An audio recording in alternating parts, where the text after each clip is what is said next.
Today is Monday, October 25th, 2021. Coming up on Roland Martin Unfiltered, streaming live on the Black Star Network. Students at Howard University occupy Blackburn Center. They are demanding massive changes and accountability when it comes to housing and living conditions. The university responds, say they are meeting the needs of the students. We'll hear from both perspectives right here on Roland Martin Unfiltered. It's something we've all thought had happened. Now, organizers of the January 6th insurrection are confirming several top Republicans in the House helped them plan the violent attack. President Joe Biden highlights how his domestic policy agenda would benefit Americans as Democrats try to reach a deal on the president's social spending and climate package. Jury selection for the trial of the three white men charged with chasing and murdering Ahmaud Arbery enters a second week. A former Georgia prosecutor will explain why it's taking so long to seat this jury. A group of black men in Louisiana got sick and tired of students fighting, so they said, we will step in, show up and show out. We'll talk to the founders of Dads on Duty about what they are doing in that school. Plus, in our Fit, Live, Win segment, Jim Jonez says you can't eat soul food and still be healthy. Really? It's time to bring the funk. Roland Martin Unfiltered. Streaming live on the Black Star Network. Let's go. He's got it. Whatever the miss, he's on it. Whatever it is, he's got the scoop, the fact, the find. And when it breaks, he's right on time and it's rolling. Best believe he's knowing. Putting it down from sports to news to politics. With entertainment just for kicks, he's rolling. It's on go, roll, y'all. It's Roland Martin, rolling with Roland now. He's funk, he's fresh, he's real, the best, you know he's Roland Martin now.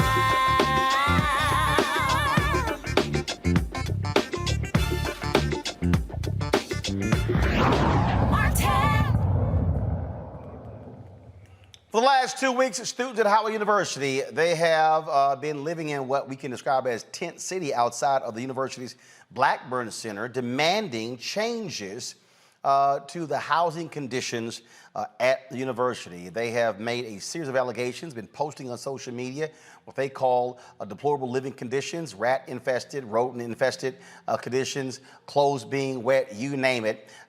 They've had a number of students who have been living outside of the Blackburn Center for the last 2 weeks, demanding attention from the university. They say their requests first of all, their requests are not being heeded, even though they say they're paying tuition. And last week was the university's homecoming. However, the festivities were overshadowed by these protests. Now, several organizations and notable figures are speaking out against the conditions, including rapper Gucci Mane, who was slated to perform at the Mecca's Yard Fest. Now, the artist pulled out of the concert and decided to stand in solidarity with the students on campus. Now, we went to Howard University today and met with Dr. Tashni.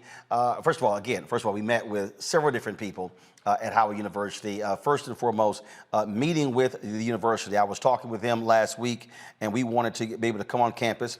So Dr. Tashni DeBroy, who was the COO of Howard University, talked with me as we walked through one of the dormitories, an all-female dormitory on the campus of Howard University. This is what she had to say about the protest and about what's happening on campus. Dr. Tashi, so we've had for nearly 2 weeks now, numerous students laying out a litany of complaints. So let's deal with a baseline. First of all, how many dormitories are we talking about across the campus? We have over 2,700 rooms, and we have about 5,500 students that are in our residence hall. So what analysis have you done? Has been an inspection of every single dorm room on campus, and the issues that are being raised? Mold, flooding, rats, roaches. So what has been the analysis of the inspections? So every single residence hall has been inspected, not only by DCRA, but also by our folks on campus. What is DCRA? So that's the district's team that does inspections. Okay. Of our residence halls, etc.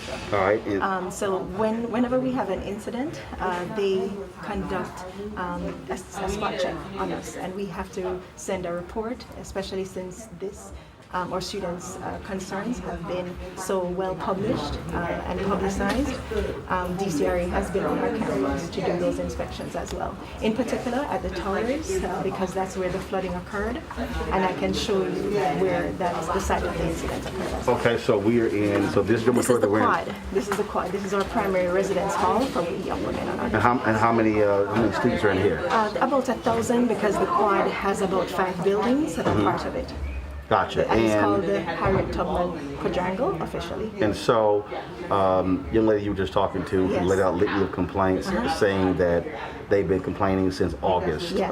about the issue. You know, what is the process if a student has an issue with a shower or a room or a mold or anything like that? So when a student has a complaint, because all of our campus housing is outsourced, they actually send it through the campus housing provider's maintenance work order system. In this particular case, Corvius manages our residence halls like the Quad, Towers, Drew, etc. And a student would input a maintenance work order, and then there are stated times for which within which a work order is completed. Okay, so when she laid out, say they've been trying to do this stuff since August, and that was Yes. it being unresponsive, how are you able to track that? How are you able to verify that? So we can look in the system to see when the ticket was submitted.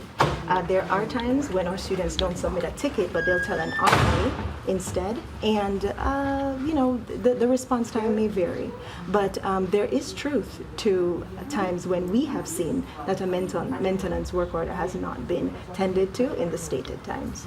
And so it's us holding Corvus accountable to ensure that they do what they commit to doing when a student has a complaint. Okay, and so we're headed now to where? So I want to take you through the quad just so that you can see some of the spaces that we're speaking. Okay. Actually, you want to go up the stairs or you want to take care? Let's head upstairs. Well, it doesn't matter, so we can do this too. I didn't want you to have to wait. But this is a recently renovated residence hall. Within the last 3 years, we renovated it. And over the pandemic, it sat for a little while without any students, so for about 18 months. And then we had to ensure that it was habitable, that people could come back in. And it was done by Corvus on the first floor, please. So prior to students coming back, they were supposed to get the building ready for all students. That's correct. So they have to do wipe downs. They have to do summer readiness is what we call it. And it's the usual maintenance that is required so that the dorms can be populated. Okay.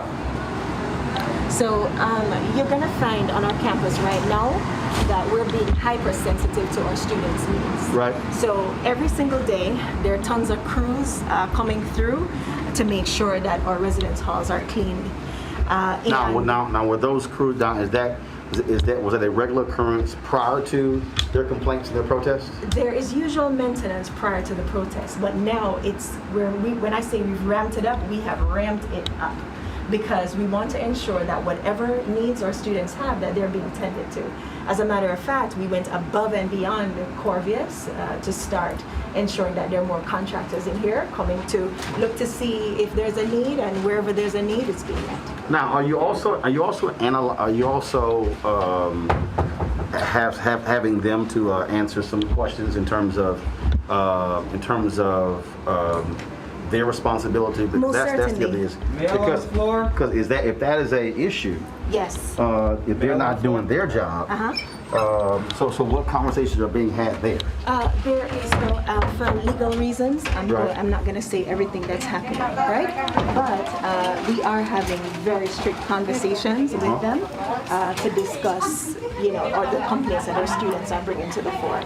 So these crews, for example, these are part of the heightened response that we've had to make sure that the dorms, not only are they experiencing microbial wipe downs at this time with regards to the complaints that we've heard about mold, but also just general cleaning in all of our residence hall spaces. And filter changes and HVAC deep cleaning as well. Got it. So this is a typical residence hall. As I mentioned, it's populated by our women, and so we just have to ensure that every single time that a student raises a complaint, that it's being tended to in real time, and that there are no extended maintenance responses. Okay. And so in terms of the continuation of complaints from the students, what is happening with those right now in terms of how they're being processed, how they're being dealt with? Yes, so there are students who are protesting right now, some of whom don't live in the dorms. So they may not be able to see that we're actively doing something to be responsive to their needs. We've made the announcements, and the crews are here. The evidence is in the volume of people that you're seeing on our campus right now, and it is in direct response to our students' concerns. One of the big complaints, young lady downstairs was talking about Yes. mold. Of the dormitories that you inspected, how many of them had a mold issue? How many had a significant or substantial mold issue? 34 rooms out of the 2,700 plus had a mold or moisture or fungal growth issue. And of the ones that we inspected, 5 of them had a severe issue. That represents less than 2% of the rooms that we offer on the campus. And so when we speak about a building-wide issue, we're not seeing that. Do we see where there is mold, perhaps at refrigerator curbs and on microwave systems? Yes. And that is the microbial wipe down and the mold remediation that is being done. So what she was talking about was also in the air vents, things along those lines. Have those also been inspected? So the reality is we don't have common air ducts throughout our residence halls. So that's why when people are saying there's a building-wide issue, we can be confident in the fact that, when we're looking at the air quality samples, we're just not seeing that. And each each room is not connected to the next from a venting system. So each room actually has its own HVAC equipment, but there are no common ducts going through each room. What about when they said there were flooding? Where was that, and what was the issue there? It was in the towers, but I'll tell you what happens. In a residence hall, each year we bring in quite a bit of young people. They're now acclimating to doing laundry on their own. They're acclimating to sprinkler systems that are often not in people's homes. Generally don't see that. And they're also having to acclimate into living on their own. And in this case where you saw the flooding, one student placed a hair accessory on a hanger and then placed the hanger on the sprinkler system.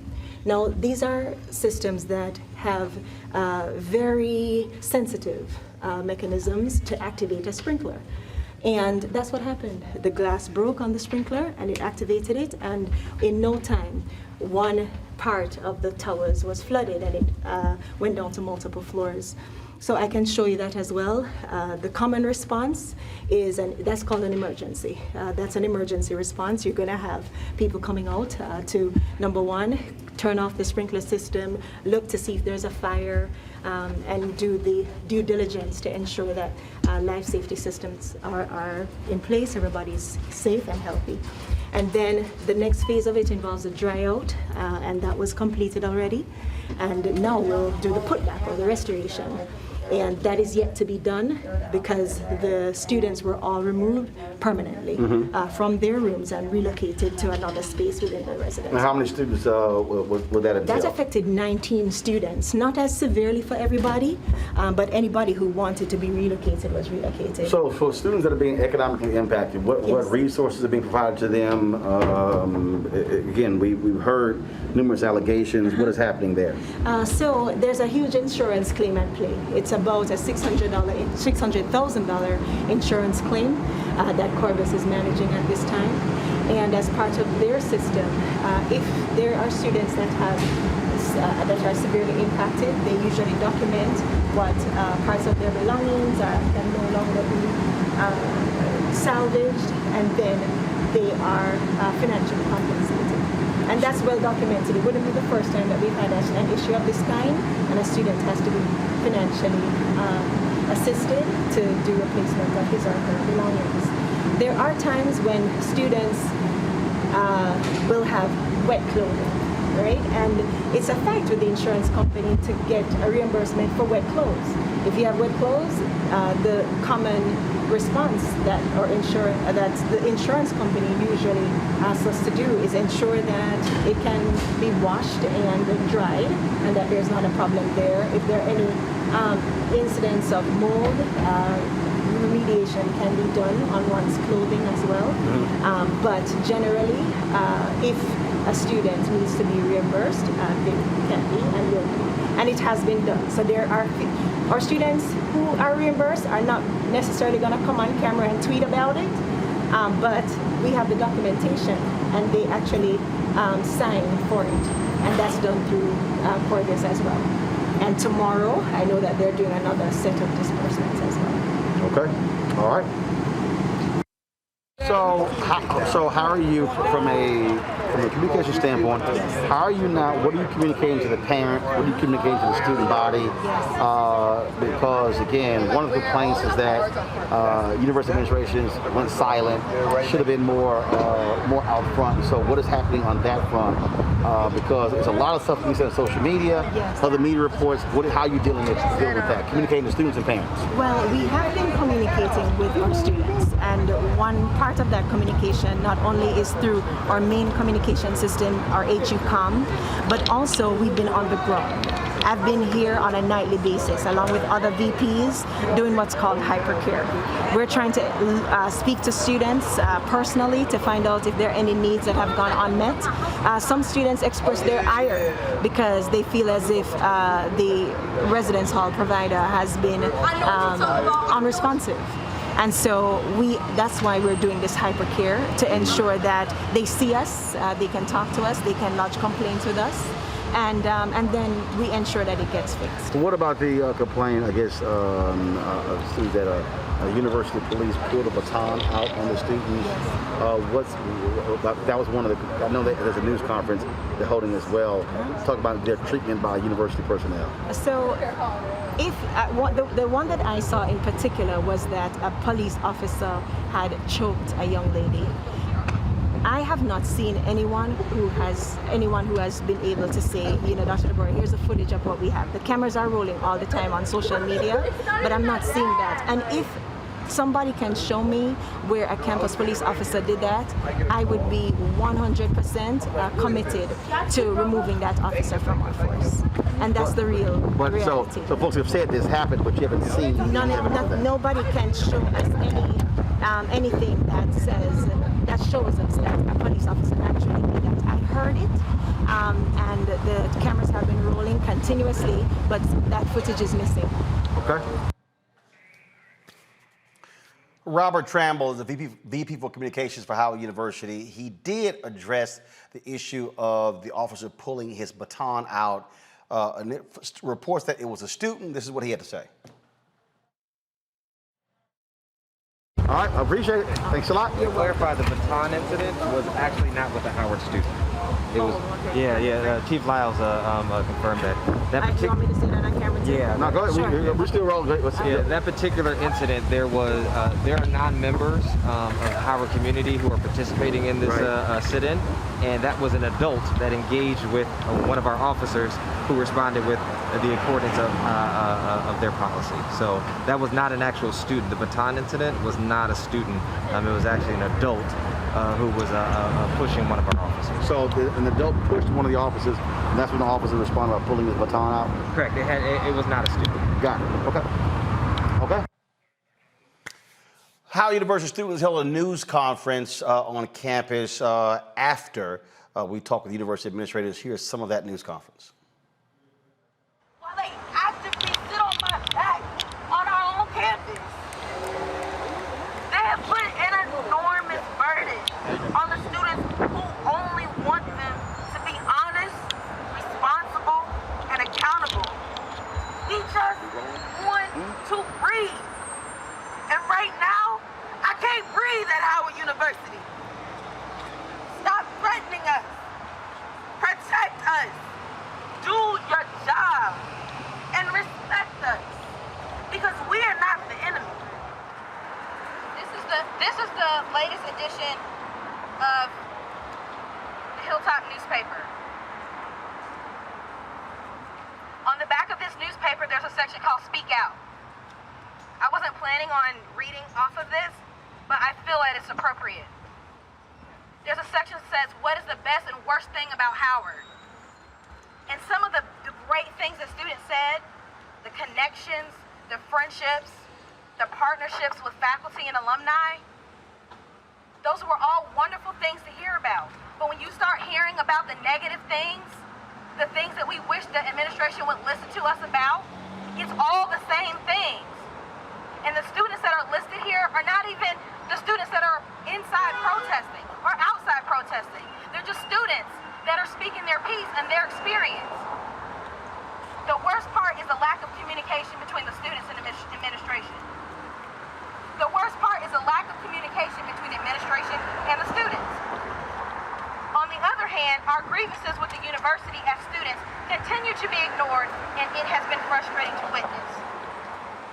Number 4, the worst thing is that students have to deal with respiratory issues due to the mold in the dorms that they are paying for.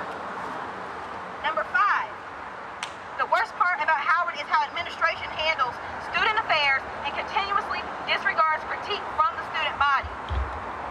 Number 6, the worst is the inability for people in positions of power at Howard to hold themselves accountable for the mistakes they've made and continue to make. This is why we have to protest now.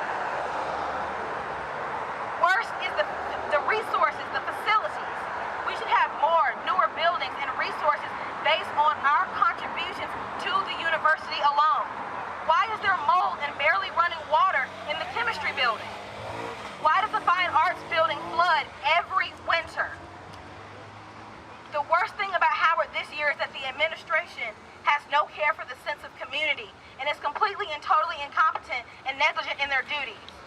President Wayne Frederick, Dr. Evers, the Board of Trustees, all of them do not deserve the jobs that they have.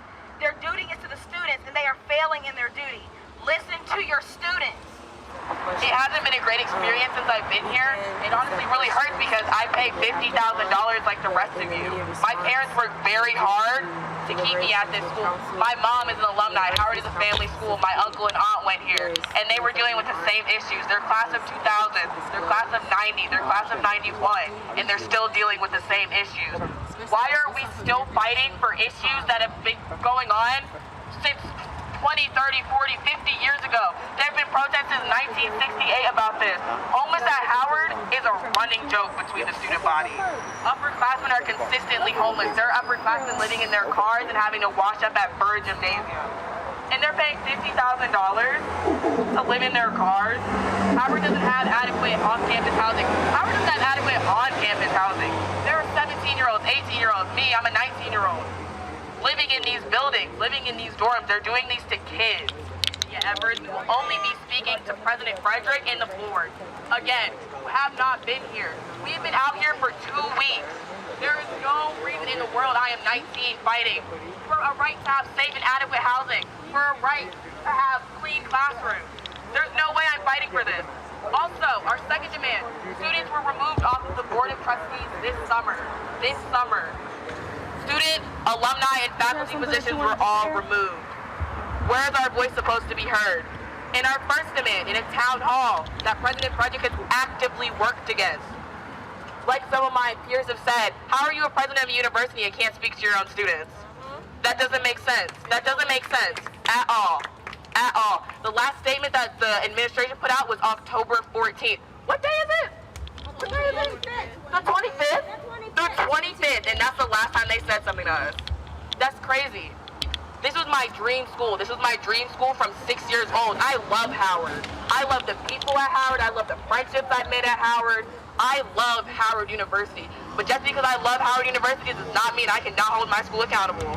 It does not mean I cannot hold my HBCU accountable, because I'm fighting for past generations, I'm fighting for current bison, and I'm also fighting for future bison. I'm fighting for 1826, 1827, 1828. I want my kids to be able to go here, but not right now.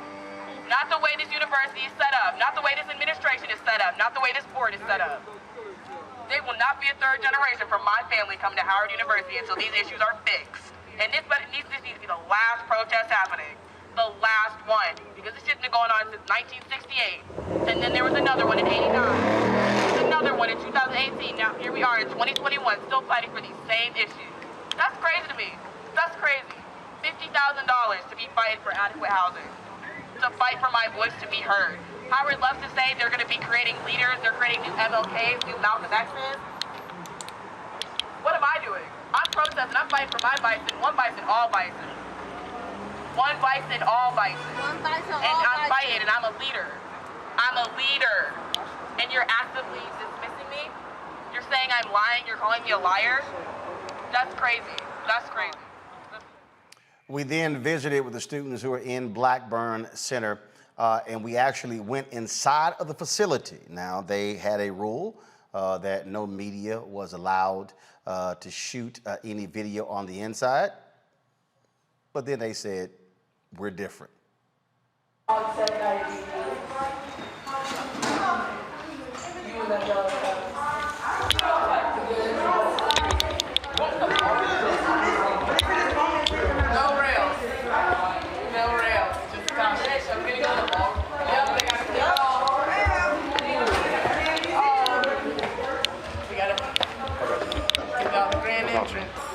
Appreciate it.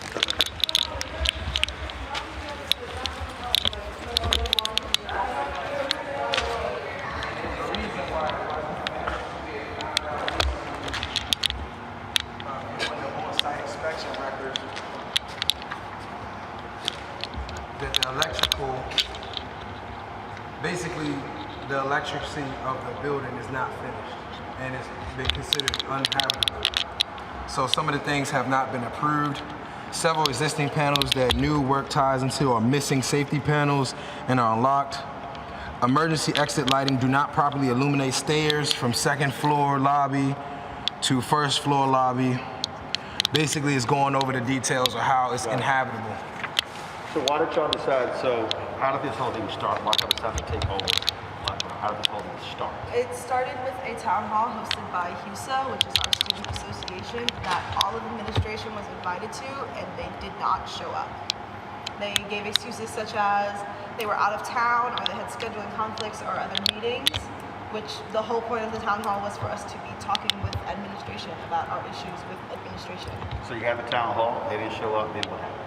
I believe it was Anaya and Erica decided that they were fed up, and Anaya stepped outside to make some phone calls, and then she came back in and she announced that we were not going to be leaving the building. Okay, and that was when? October 12th. Gotcha.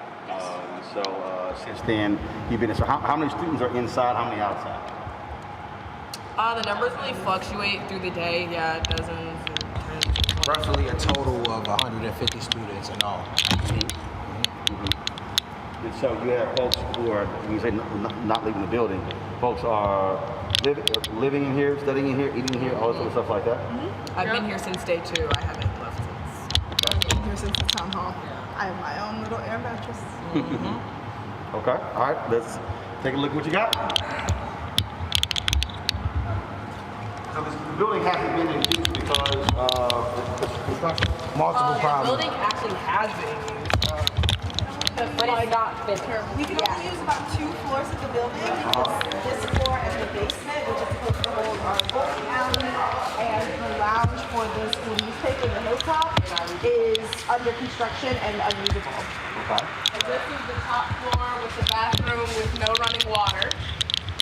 That in there was supposed to be our ballroom. Out here is supposed to be a balcony that also only has 1 row of tiling, which we'll see over here. And then when you step out there, you can also see what they're stepping on. Also, You gotta move up, you gotta move up. Table. So it's a little scary. You can see we have 1 row of tiling done. That's it. That's all that Maybe floor. 2 if you want to count those as 2. Yeah. All right.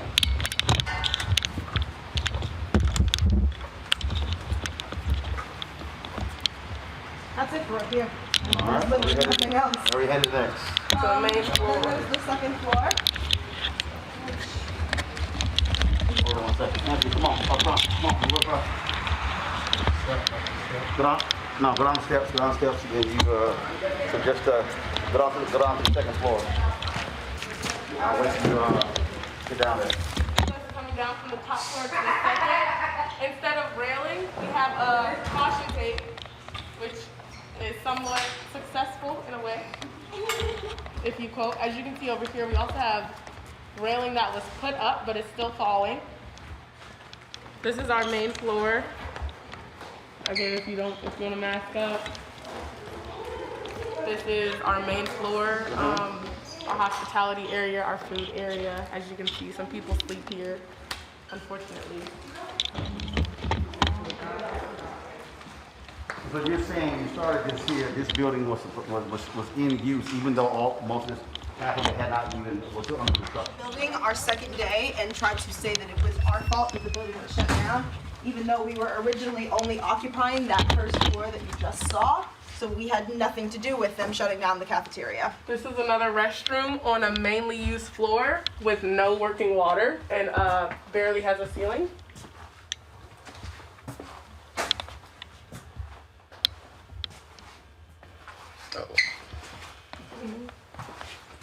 There's a Socratic seminar room back here, which we sometimes use for meetings, but none of us had any clue it was back here because this floor wasn't open until like 3 weeks ago. Yeah. The first time I saw this floor was the day before the protest happened. The first time. This is the auditorium over here. This is where most of the meetings are held with the Blackburn takeover family. We discussed like logistics, strategy. Also didn't know this existed till the day before the protest started. Some people also sleep in this hallway.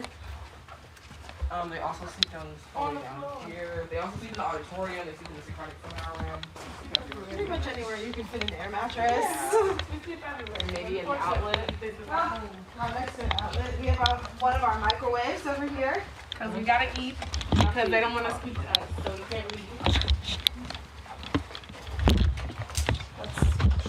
Yeah, this is another raggedy room with a. I believe this is supposed to be a classroom at some point. Count, a little ATM over there, some kind of ceilings. Yay!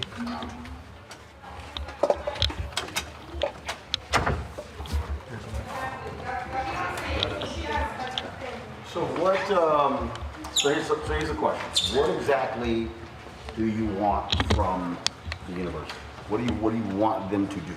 We want them not only to speak to us first, because in order to speak about our demands, they need to contact us. We've reached out multiple times and they refused. So y'all haven't had a sit down with university leadership? No, they refused to do so. They have sent a spokesperson, the Vice President of Student Affairs, Dr. Cynthia Evers, and all that she does when she comes in here is threaten us with expulsion and attempt to intimidate us by bringing more police who further escalate a peaceful protest.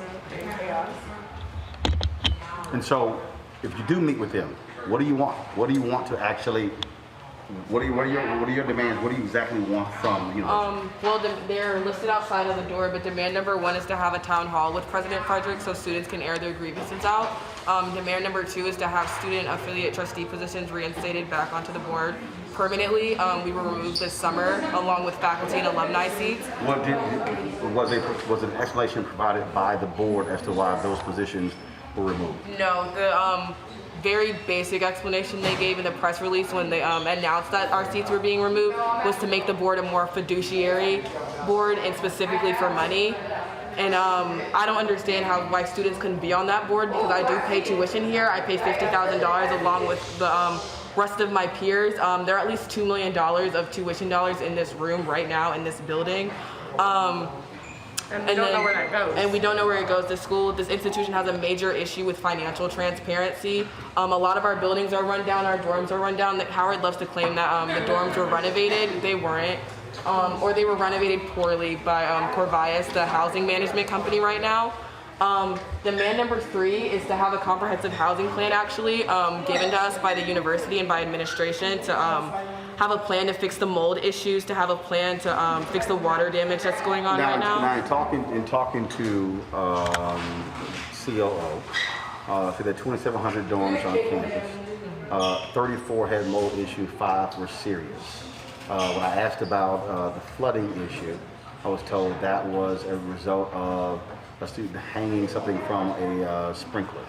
And so when you talk about the mold issue, what have you done in terms of, have you pulled together numbers from other students, been documenting, and so from your perspective, how extensive is the mold issue? I can tell you from the testimony of 2 RAs that they have more than 34 rooms with the 2 floors they manage. Just the 2 floors. Just the 2 floors. That's my RA. Yes. In my building alone, there are 11 floors. Yes. So in one building, on 2 floors with 2 RAs, there are more than 34 cases reported. Yes. They're trying to gaslight us. So those particular RAs, have they come forward with documentation showing these are the actual rooms and with the mold issue and how extensive it is? Yes. My RA just sent all of that evidence in our floor group chat this morning. I just looked through all of it. It's absolutely disgusting, actually. So yes, we do actively and are still collecting that evidence. There is a lot, because a lot of students live with the mold, the water damage, the rodents, the mushrooms, just things that should not be in a dorm. They actively try and gaslight us with false numbers to minimize their wrongdoings. I do want to speak on the water damage as well. It's not just the sprinkler that fell and caused the flooding, and that caused 7 floors to be stricken with water damage. When it rains, water does come through the window. It leaks through my window. It causes water damage. The only mention I've heard of water damage from an authority figure has been my RA knocking on my door one time, 2 days into this, 2 days when I moved in, 2 days from when I moved in, asking if there was water damage. There's been no other kind of concern given by administration or any higher up. My building manager doesn't care, administration doesn't care, President Frederick clearly doesn't care, as he's actively trying to gaslight us from it. I know they've tried to clean rooms and clean mold from rooms so they could do photo ops and so they could do press conferences in them to try to actively minimize this protest and actively minimize our efforts to have clean and safe living conditions. And also, I'm one person and I know 4 people whose rooms were have water damage caused by just Howard, faulty pipes bursting downstairs, upstairs in the walls, causing them to leave. Their items being destroyed. They have to leave this place with nowhere to go without Howard's help. And me personally, I do live on the top floor in my dorm, so I have had water come through my ceiling. That's not a me thing, that's a Howard thing. Give me 1 second, sorry guys. Anything else? Well, I think we're gonna So y'all plan on staying? So your deals until you meet with university officials, you're gonna stay? Correct. So those demands are met. All right. Cool. Appreciate it. Thank you. All right. Thanks a lot. Thank you. All right. Y'all take care. All right, folks, that's a whole lot to digest. Let's go to our panel. Dr. Ahmaud Arbery, Professorial Lecturer, School of International Service, American University. Brianna Cartwright, Political Strategist. Dr. Julian Malveaux, Dean, College of Ethnic Studies, California State University, LA, President Emerita, Bennett College. Julian, I'll start with you first and foremost. Look, you've run a HBCU. You know what it's like to deal with facilities, deal with student unrest. Your assessment of what's happening on the campus of Howard. Well, 2 things. First of all of our HBCUs have infrastructure issues. Our buildings are old. I'm not surprised. I had a building flood on me when I was at Bennett. My chemistry lab just flooded. I think that's the day I cried, sat in front of my steps and cried because I just didn't know what to do, didn't have the resources. So most of our buildings on most of our campuses are just very old. Students have to understand that. But at the same time, I don't understand why President Frederick will not meet with his students. That's the very minimum that he can do, is to meet with his students. Sending Dr. DeBroy, the COO, or the woman who is the VP for Student Affairs, because from the media, she's just not saying anything. These students deserve to be heard. Throwing the students off the trustee board as well is a bad move. This generation wants to be heard. Howard has a lot to do to clean this one up. Congo. It's sad, man. I've been seeing these stories since I was a student in D.C. in the 90s about Howard University and the campus. The students need to be respected, number one. Howard got all of this prestige over the last summer. Ta-Nehisi Coates coming, Nicole Hannah-Jones, Felicia Rashad, the Chadwick Boseman building.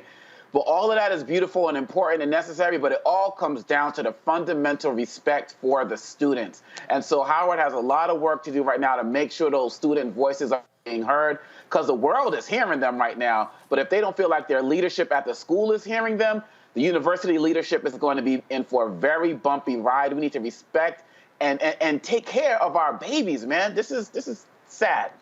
It's not just Howard University, Brianna. This is a story just 7 days ago in Atlanta. Go to my computer, please. Atlanta students protest for better housing and more funding for HBCUs. The Atlanta Journal-Constitution. Students from Morehouse, from Clark, Atlanta, and joined together for this particular protest again. So what you're seeing is students look at what happened on one campus and say, you know what, let's raise our voices on the other. Absolutely, Roland. As it's previously been stated, our HBCUs are subjected to disparate conditions, and they deserve better.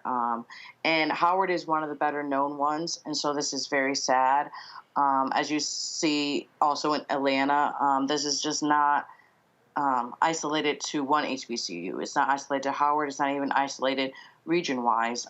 Turning to Virginia, I know we've previously talked about the governor's race there, and honestly, there hasn't ever been anything. They never lifted a finger for the state of Virginia Union Hampton, Virginia University of Lynchburg, and so I mean, there's no way that there can be a governor's race. No Democrat. Well, first of all, hold up. Just here's what you have. First of all, Hampton is private, and so you have Virginia State, Norfolk State, your public HBCUs, where they actually, when it comes to funding from the state, but it's different when you're talking about private. Howard is also in a different situation because of the special designation, the federal funds that they get, but Howard is also private, and so you have that distinction. That's why it's different on the state level than Howard, which is dealing with funds from Congress. Right.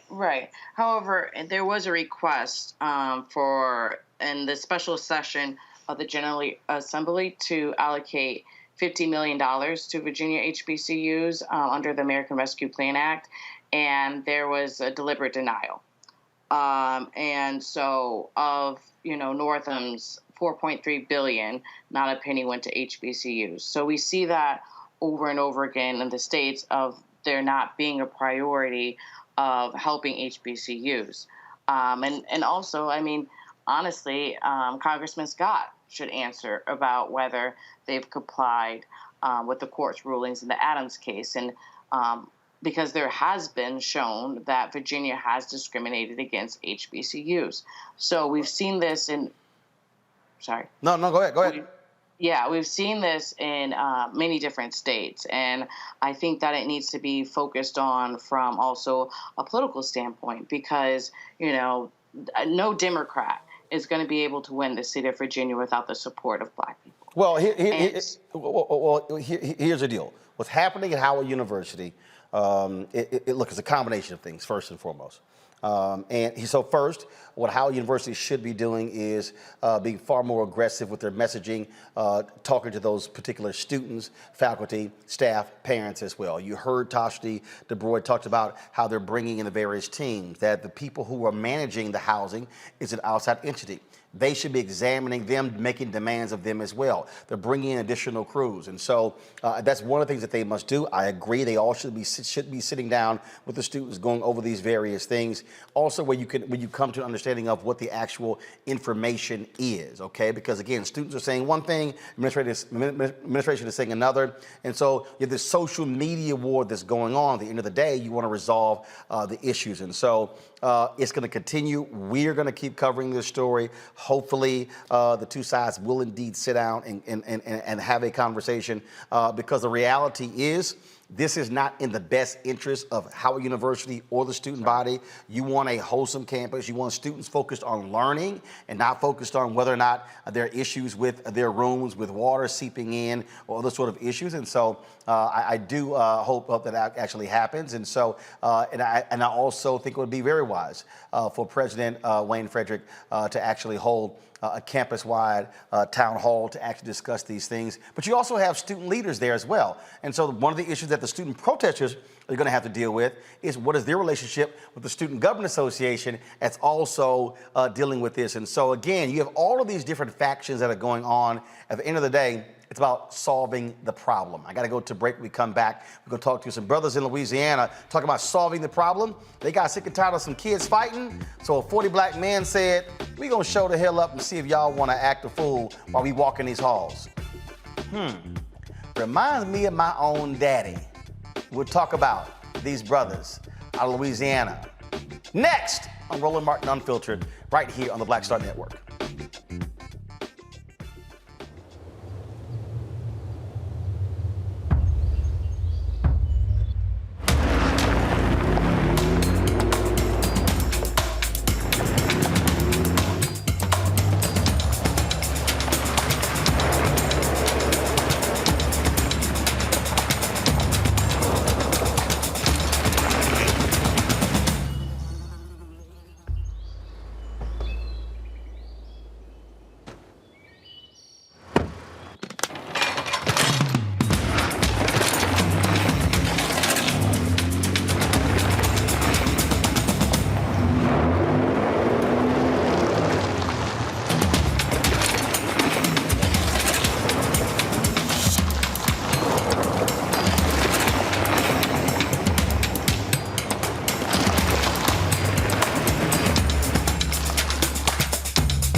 Betty is saving big holiday shopping at Amazon. So now, she's free to become Bear Hug Betty.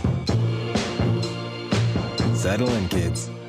You'll be there a while. Ooh, where you going?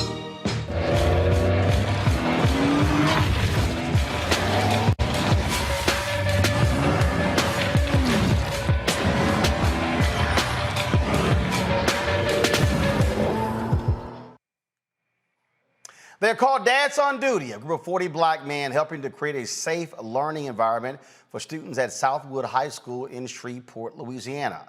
Over 3 days, 23 students were arrested for fighting.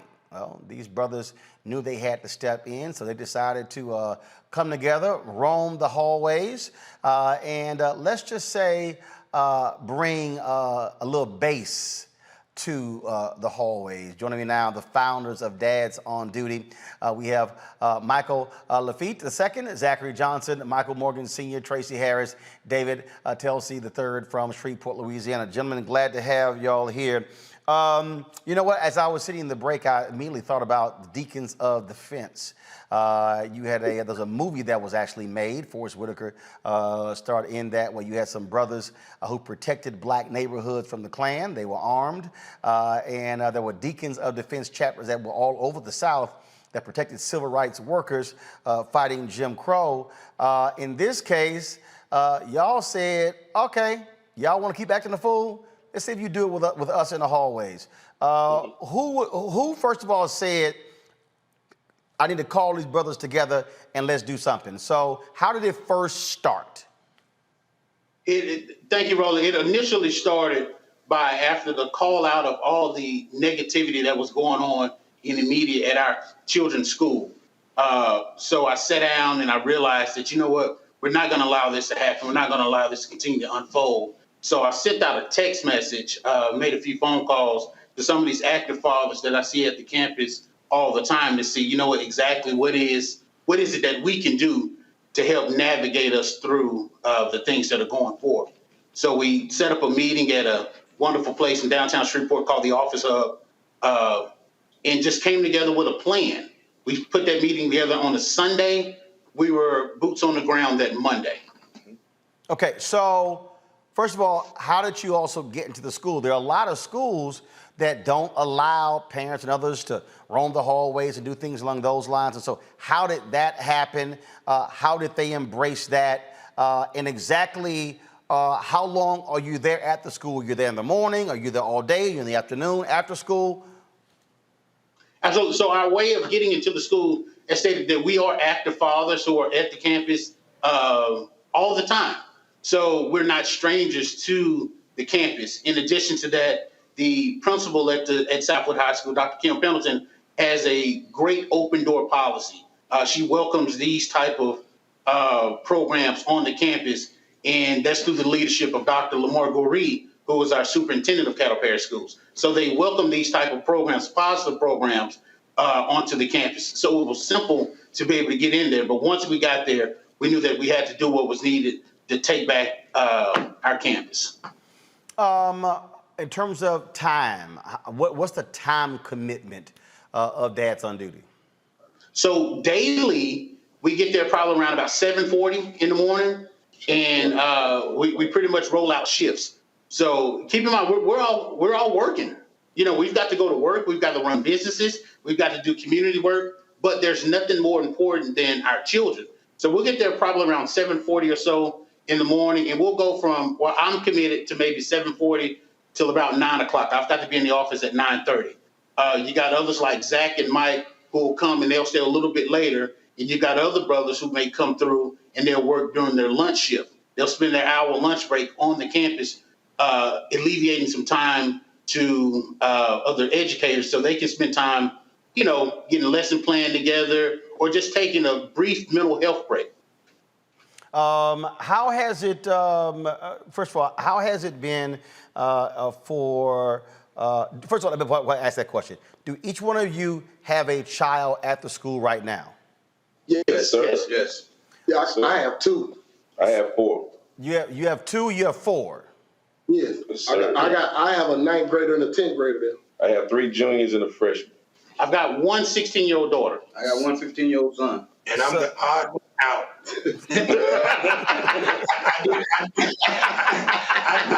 I do the grassroots advocacy, so I work with them. So what were your kids' reactions to all of a sudden seeing Daddy in the hallway? You know, it was crazy. I think it was typical to where I think the first time they saw us, they was like, okay, what are you doing here? And then you get to a point to where you're coming one way and your kid goes another way because they do not want to see you. Now it's to the point to where we're used to it. They're used to it, and everybody's kid is coming up to you, giving you a dap, shaking your hand. Do you know my mom? Do you know my dad? Absolutely. So it's positively embraced now. I think one of the other fathers want to say something. Go ahead. First morning, I pulled up to the school and I bring my son to school. And he thought I was bringing him to school, but I got out the truck and went in. So I threw him for a loop. Well, I went home and came back. I played it off. So the thing is, first of all, the reason when I saw this story, it resonated with me because, look, everybody at the school knew my parents. Everybody. In fact, back then, of course, we allowed corporal punishment. My parents, my parents would I couldn't bring it home. They would like, yo, where's the sheet? So they demanded the sheet and signed it. They were like, yeah, absolutely, we're gonna allow that. And my dad was sort of the same way.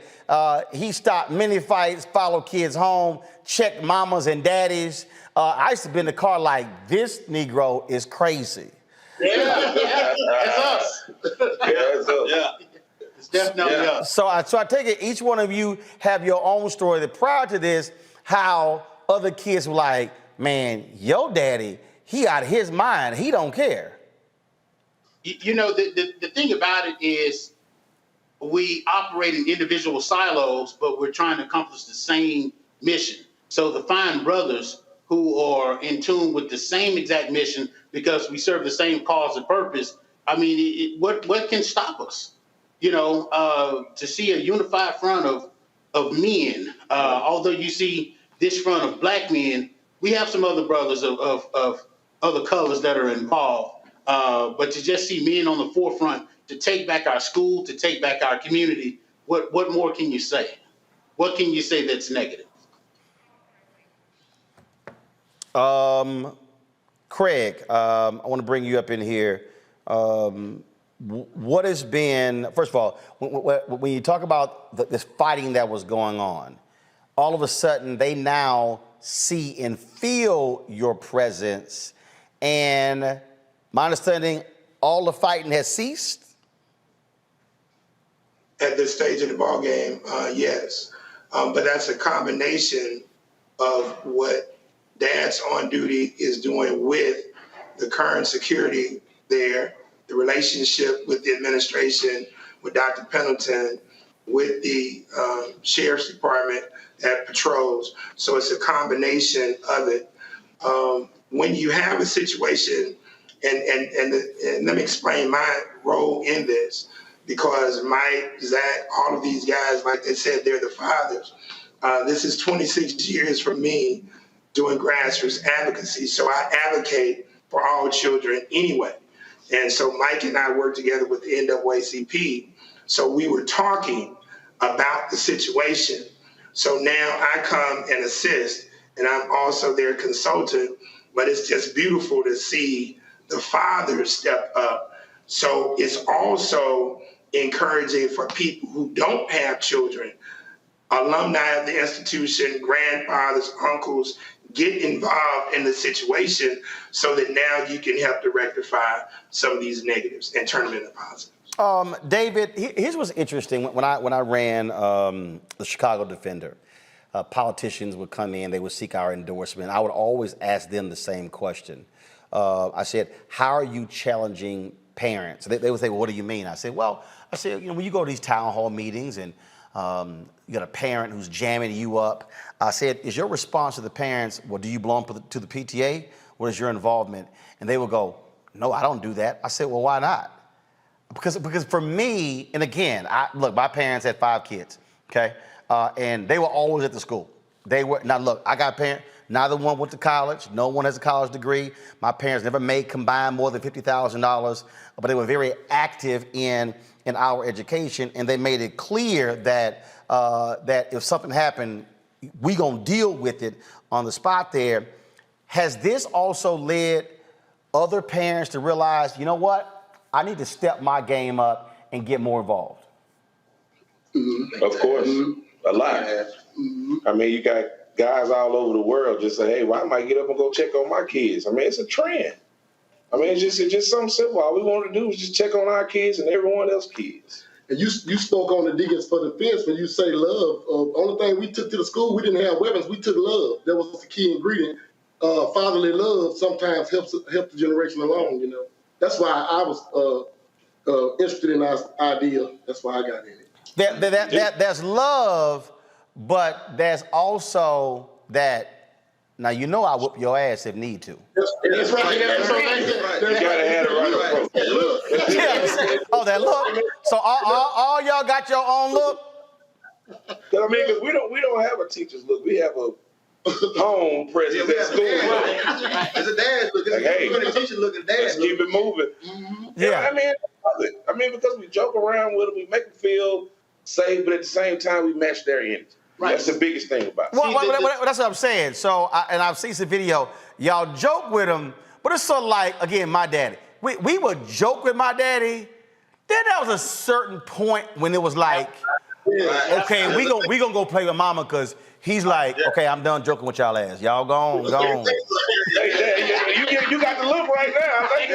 He's like, yeah. The biggest thing is, it's branded as dad's on duty, but the approach is more or less the cool uncle. Everybody's got that cool uncle who's stern, who's firm, who you want to hang out with and you want to get great advice from. But he'll wheel you back in and he'll be able to give you those life nuggets. And that's our approach. There are a lot of children, not only at our campus, but throughout campuses and schools throughout the world that don't have a strong male presence in the home or in their life. We want to be that. We want to be that unicorn. We want to be that utopia that kids can see that, hey, there are men in the community that work every day. We ain't no superstars, no this, that, and other. We're just normal, hardworking dads who have a love for our children in our community. I'm gonna go to panelists. Each one of them gonna get a question to ask y'all. But it's so interesting as you would say that. Look, I don't have any biological children. My wife and I, we've raised 6 of my nieces, and when you talk about that presence, I remember one of my nieces was in school. For some reason, she was not doing her homework. And see, so her mama was living with us, and so it was my sister dealing with this, then it was my wife dealing with it. See, then it got to me, there was no more dialogue. There was no more, see, when I had to go up to the school, then the problem escalated. In fact, my staff has already said, Roland is the brother who was behind the glass, break in case of emergency. When you break that glass, ain't no more conversation. So I go up to the school and I go to the class and I said, where does she sit? And so I start pulling stuff out the desk. I mean, I'm pulling out homework assignments, all kind of crap. And I'm like, I need to know how long has this been going on? So when I left, they would come back from lunch. I turned the corner. When I say the look in her eye, when she saw me hit that corner, I mean, it was like, oh my God. And I said, I'll deal with your ass after school. And when I picked her up, we picked her up. Now mind you, we ain't live far from the school. I said, I need to understand. I said, you were not doing your homework, right? No, I said, what's going to happen when we get home? And, I'm gonna get a whipping? No, you're not gonna get a whipping. I'm gonna beat your ass. Now, some people out there, I know some of y'all out there, y'all don't believe in that. That's your damn problem. But when you ignore your mama and ignore my wife and it get to me, we ain't having no more conversations. And so I had to whoop that ass when we got home. Never again was homework left at the school. Now, Julian, you can shake your head all damn day you want to, but I will beat a kid's ass for not. If you keep ignoring directives from parents, we're gonna have a problem. So I'm happy to hear the students got a lot of act right. Now that y'all roaming them halls. Let me see here. Oma Congo, you a brother. Brother's gonna get the first question. Well, first of all, I appreciate it. And in my book, you all are stars. I've been following this story all day, and it's just really amazing. So the question that I have is, we've talked a lot about the influence you have on the students, but one question I have is, what influence are you having on the teachers? Are the teachers treating the students a little differently now? Are they less likely to maybe kick them out of class, reprimand them? Are they responding to you all in a different way that's having a positive impact on the students as well?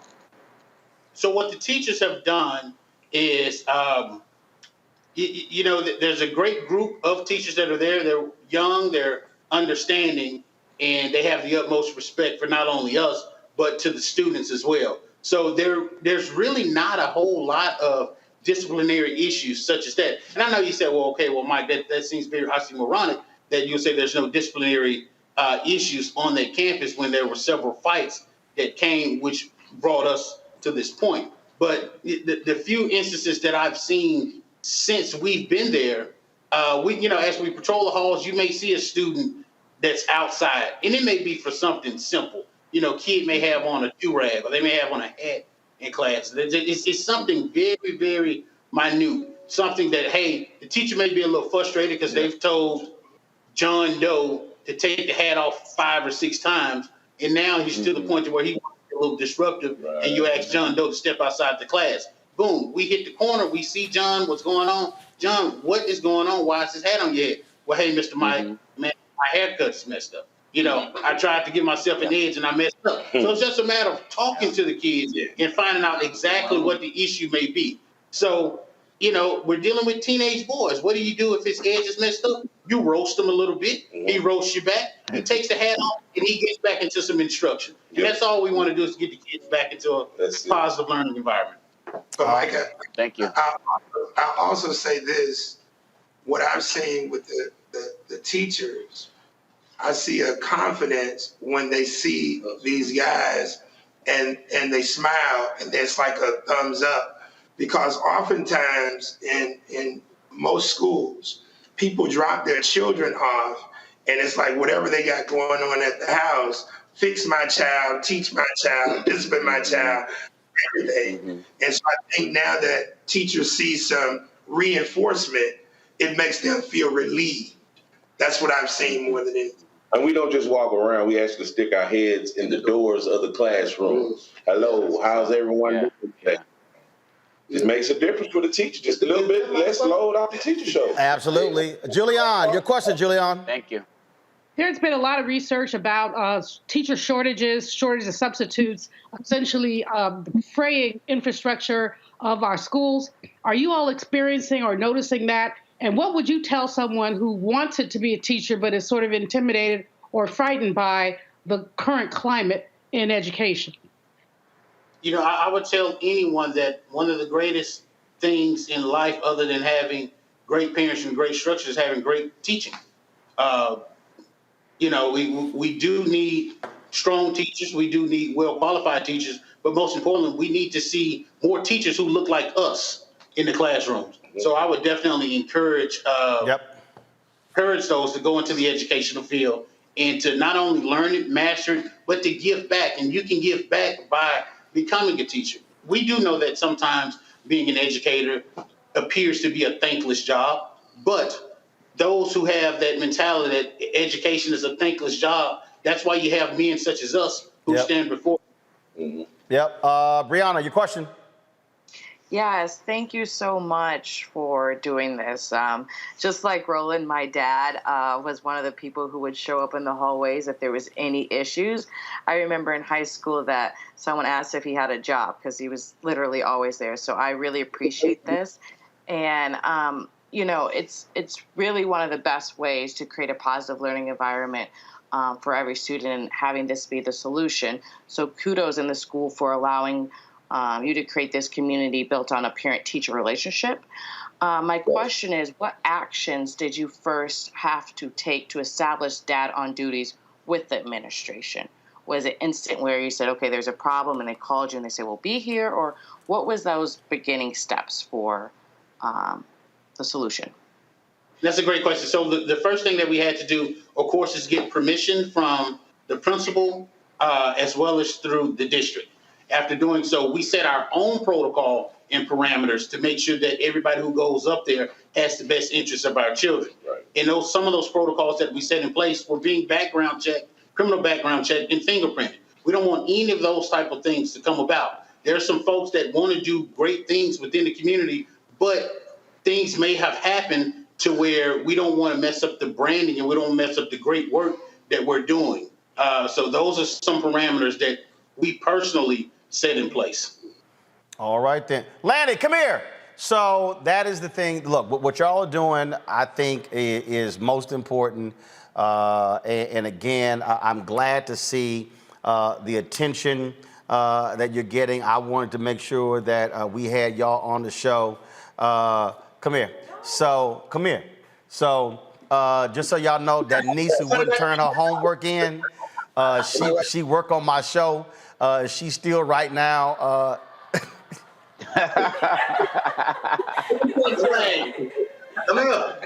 Just know she's still not doing her damn homework, and now she's grown. And like my daddy told me, don't matter how old you get, I still beat your ass. Okay, now go back to work. Go on back to work. Go on back to work. Your mama don't pay you, I do. All right. Gentlemen, I appreciate it. Thanks a bunch. Y'all keep holding it down, and hopefully we look forward to seeing more chapters of Dads on Duty all across the country.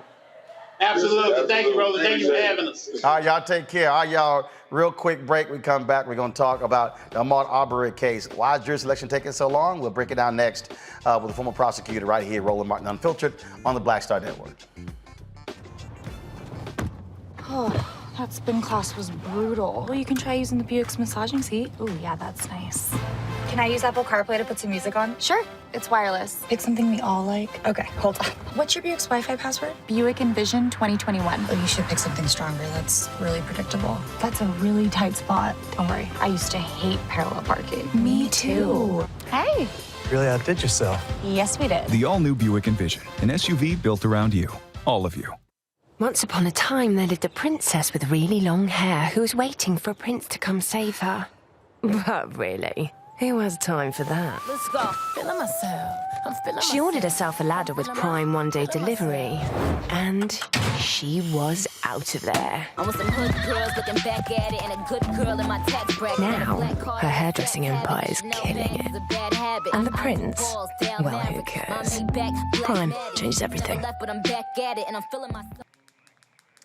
All right, folks, we've been covering, of course, the Ahmaud Arbery case since he was chased down, shot, and killed, of course. You remember, it was really the public pressure that led to the case being expanded and then led to the 3 white men who were accused of chasing him down to be arrested and indicted. Well, now they're going through jury selection in Georgia to seat this particular jury. Now, a lot of people are not familiar with this process, how long these things take, and so these things are happening. And so now they're entering the second week of jury selection in this case. Now, again, the question: can there be an impartial jury that is seated? Joining us now is former DeKalb County DA Robert James, who's been following the case. Robert, glad to have you here. First of all, how long did you serve as DA? I was the elected DA for 6 years. I was a prosecutor in all for about 18 years. So walk folks through this, because look, if you're the defense, you want to make sure that you get it right, that you have the right folks on the jury. But you're the prosecution, you want to take your time as well and not rush the process. Well, you know, it's important to get a fair and impartial jury. I don't care how good of a lawyer you are. I mean, we can, bring the fame and esteemed and legendary Johnny Cochran back if that were possible. And it wouldn't matter if you don't have a jury that's going to listen to the evidence and judge it impartially. And one of the biggest problems in this case is that everybody's heard about it. Everybody's formed an opinion. And, it's one of the hottest topics, if not the hottest topic in not just America, but the world over the last 2 years. And so it's controversial. People are impassioned when they talk about the issue of race and policing and criminalization and over-criminalization and things of that nature. So it's going to be difficult to find people that can set that aside and say, I can be impartial. As they're walking through this, first of all, we heard this weird thing the other day where they uploaded some evidence on a website. But that I don't understand how in the hell that happens. How some suppressed evidence can be made available on a public portion of the website that impacts jury selection. Yeah, I've never seen it, right? Typically in cases like this, and I've been involved in high-profile cases before, even national cases, prosecutors, defense lawyers, court personnel, they're typically extra careful in a case like this because there's already a high level of scrutiny because the entire world is watching. And then there's already the issue of bias that you're dealing with prospective jurors. People, and God forbid, someone, that's going to serve as the juror in this case potentially see something that's suppressed that they should not see. Are we naive enough to believe that that's not going to affect their opinion, right? So how long do you see jury selection going before this trial actually starts? Well, that's an open question, and I don't think anybody, has the magic ball here or the magic answer. It could take weeks. I've been involved in trials where jury selection has taken several weeks, and in a case like this, where number one, it's a small community, and that's what we're not really putting in context when we talk about this case. It's in a very small community, and a lot of people in this community, they knew Ahmaud. A lot of folks in this community know the individuals that are charged with murder. They know them well, and if they don't know them, they know someone that knows them. And then the next level is that you've got some pretty serious and significant racial bias going along. You have people that come to the table and they already have these issues. When you're asking them to be fair and impartial, are they even capable? So as a prosecutor, you actually want people to be open and honest. The last thing is that you want somebody to get on a jury that has issues with young black men, running through white neighborhoods and have the same level of suspicion or bias that, that the defendants did for Mr. Arbery getting on your jury. You don't want a person like that on your jury. So you want them to say, no, I can't be fair and impartial. And if those people are honest, this could take weeks. I honestly don't expect it to be done next week, not the way that it's been going. All right, then. Well, look, it's going to be something that we're going to be paying a lot of attention to. Robert James, we appreciate it. Thanks for providing it, and I look forward to having you back once a jury is seated and the trial gets underway. Thanks for having me. Appreciate it. Folks, just got to pay some bills when we come back. Rolling Stone drops a major explosive story over the weekend detailing House lawmakers, Republicans, who were in on the planning of the insurrection on January 6th. Move on now, Condoleezza Rice. We'll discuss next. Roland Martin Unfiltered on the Black Star Network.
Maureen is saving big holiday shopping at Amazon, so now she's free to become Maureen the Merrier. Food is her love language, and she really loves her grandson. Like, really loves.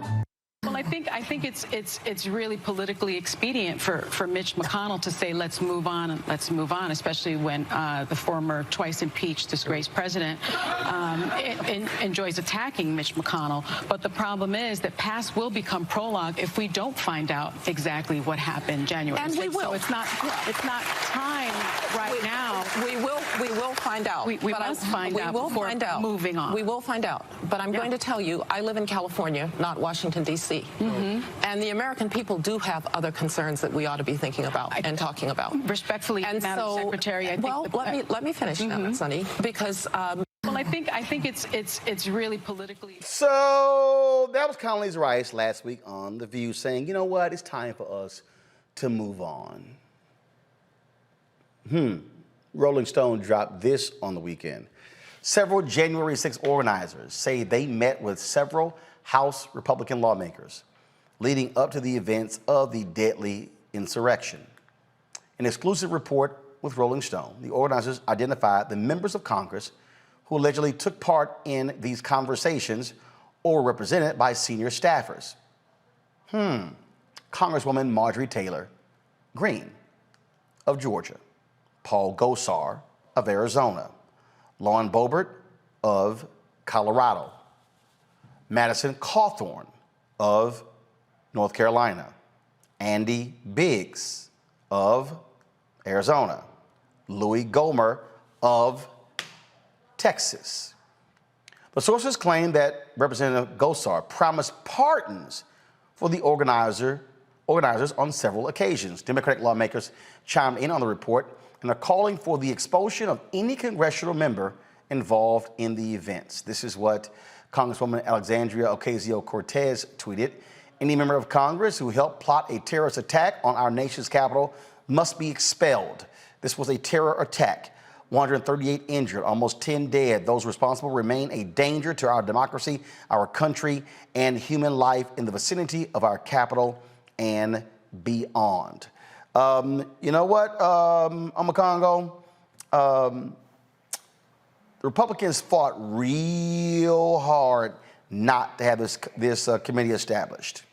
Kevin McCarthy wanted to appoint his own folks. He wanted to put someone like Jim Jordan on here.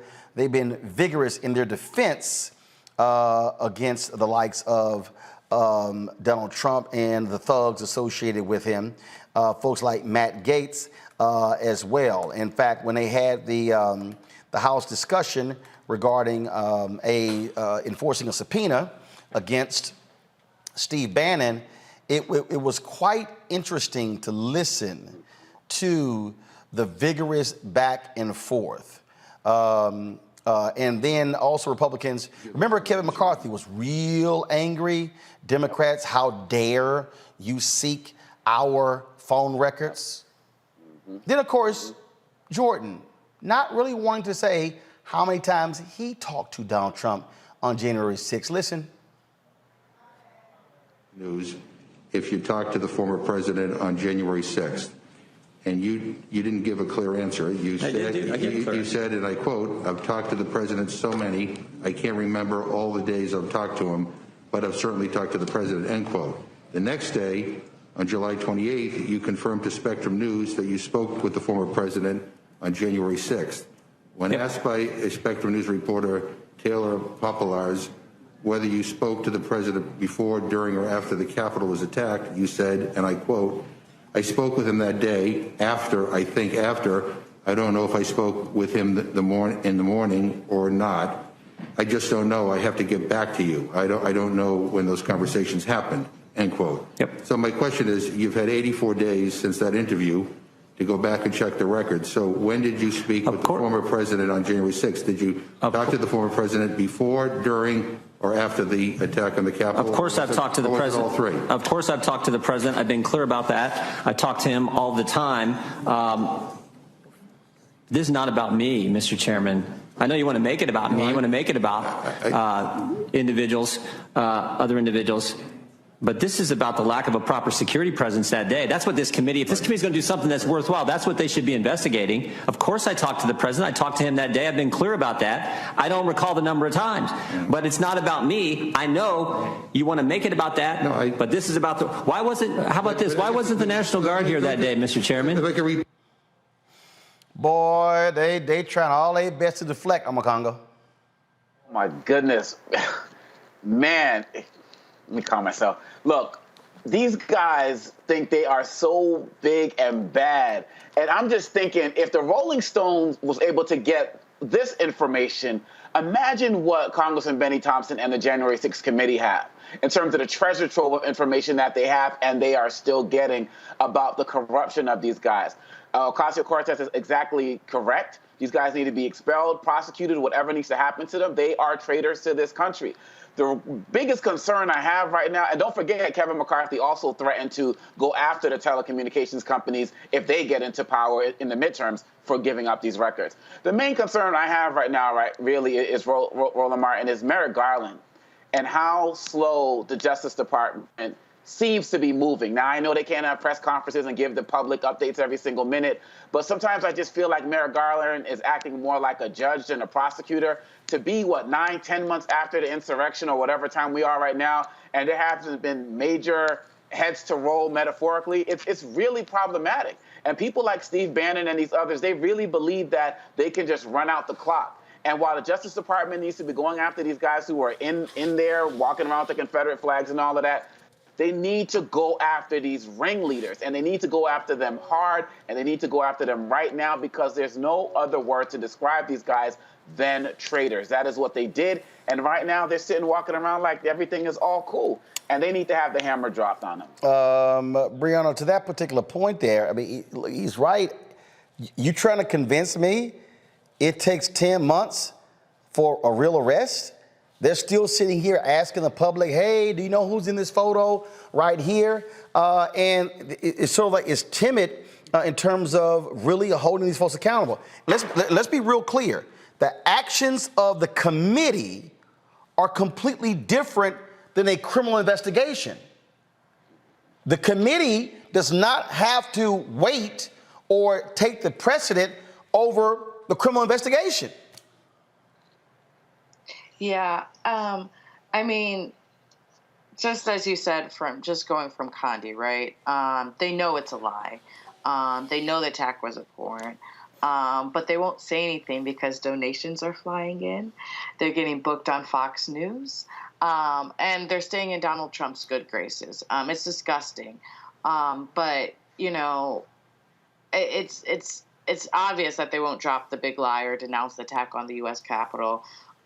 We've seen the deaths. We've seen the issue. So, I mean, the fact that they're taking this slow is and it's ridiculous. But it's also more terrifying that there's literally insurrectionists that are running for Congress. So we know that we have current member of Congress that has been, one of the ringleaders in Trump's attempt to overturn election, and we're still at the same point. And we never thought the danger would be coming from inside the House, but we're here. And so, I mean, it's something that needs to be addressed ASAP, especially as we're going into the midterms. Julian, listen to this little pissant Matt Gaetz out of Florida.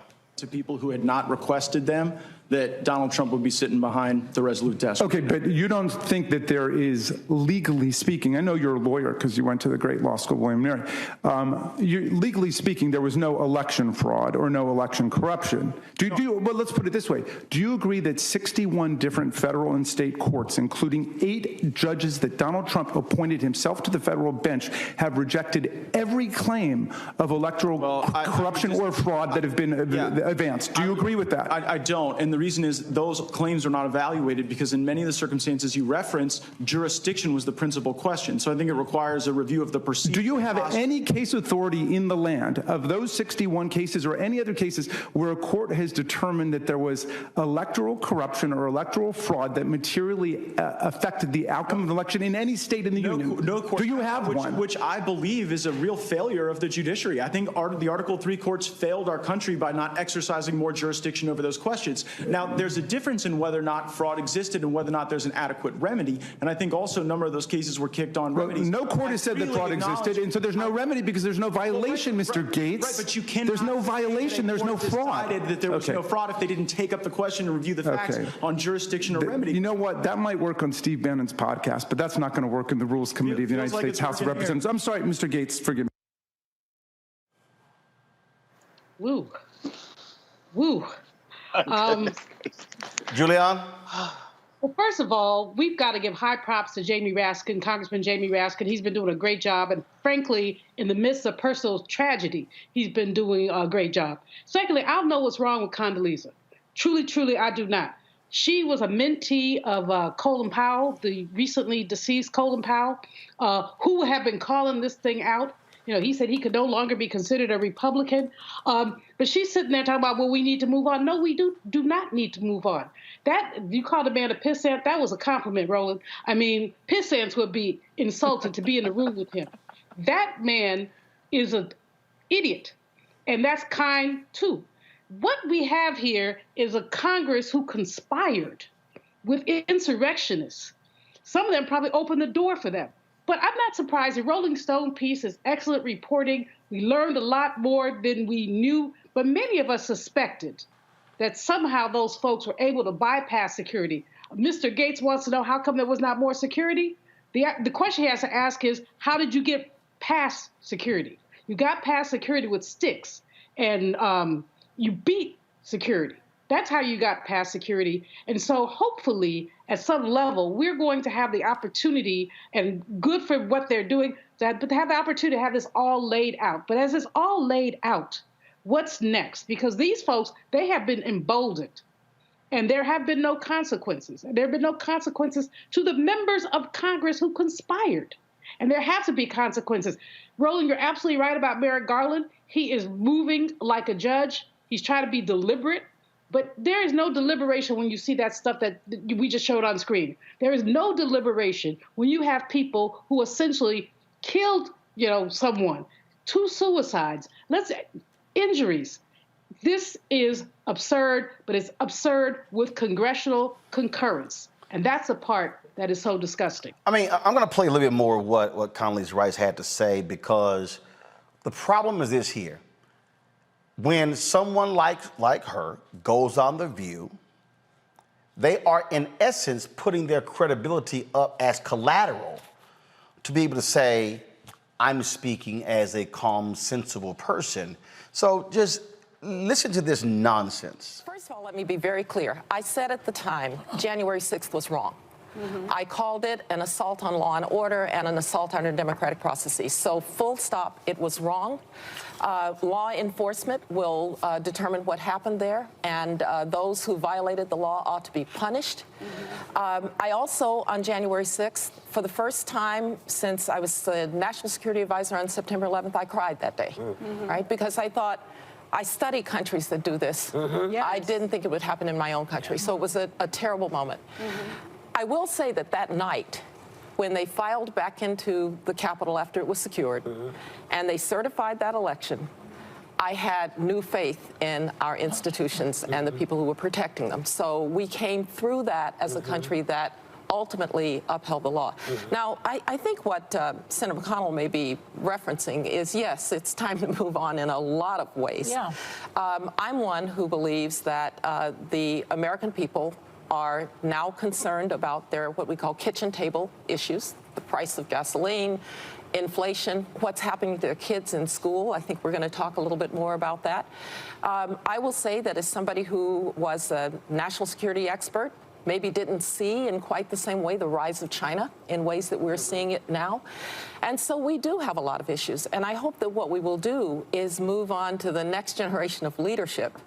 Because even people like me, I was in Washington a total of 10 years, 2 years with George H.W. Bush, 8 years with George W. Bush. I shouldn't go back. We ought to move on to the next generation, move ahead and deal with the American people's issues. So you wouldn't go back if they asked you? I have no desire to go back to Washington, D.C. Absolutely zero. Well, I think it's really politically expedient for Mitch McConnell to say let's move on, especially when the former twice impeached disgraced president enjoys attacking Mitch McConnell. But the problem is that past will become prologue if we don't find out exactly what happened January 6th. And we will. So it's not time now. We will find out. We must find out before moving on. We will find out. But I'm going to tell you, I live in California, not Washington, D.C. And the American people do have other concerns that we ought to be thinking about and talking about. Respectfully, and Madam Secretary, I think let me finish now, Sonny, because as I said, I thought this would happen in countries I studied, not countries that I lived in. Our institutions have to be upheld. What happened on January 6th was wrong. I don't know how much more strongly I can say what happened on January 6th was wrong. I also know that as a government and as a country, we've got to be concerned about the things that are making life hard for Americans and hard for American families. But when you have, and that's what I'm ready to do. But when you have 80% of Republicans wanting to see Trump run in 2024, I'm a political scientist, all right? And unless I could see the questions that were actually in that poll, unless I could see the assumptions that were actually in that poll, I'm not going to take for granted that that poll is correct. So Quinnipiac, you don't believe in no, I polls. said I'm a political scientist. I understand polls, and unless I really knew what was in that poll, I just want to repeat, as to what I want to see in my party, I want to see the next generation of leadership step up. I want those of us who have been there, done that, to step back, and I want to move on to a better America. Oh, so how about this, Miss I'm a political scientist? The people who participated in the insurrection are still in power. How about this, Miss Political Scientist? Republicans could gerrymander themselves into the majority, and they literally could name Donald Trump Speaker of the House. For all of you who are watching at home, some of you may be saying, Roland, that's impossible. Donald Trump is not a member of the House of Representatives. Then you might want to read the Constitution. The Constitution of the United States does not require the Speaker of the House to be a member of the House. In fact, any American can qualify to be selected as Speaker of the House. So Miss Let's Move On is in total denial, Omakongo, over the fact that the very people who participated in this insurrection are still in power. Exactly. And another thing, she called on she called on new leadership to come in.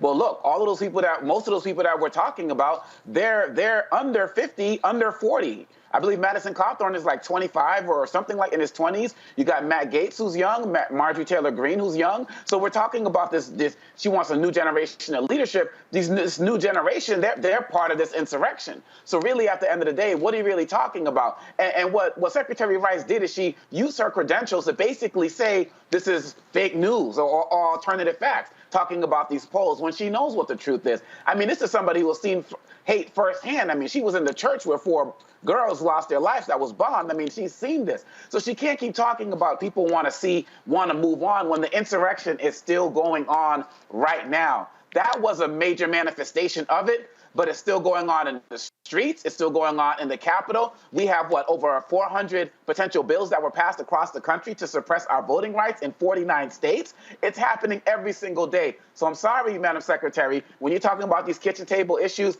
losing my freedom to vote in this country from guys who are in there plotting insurrections and working with people who are out there as criminals and thugs and terrorists, that's a kitchen table issue for me.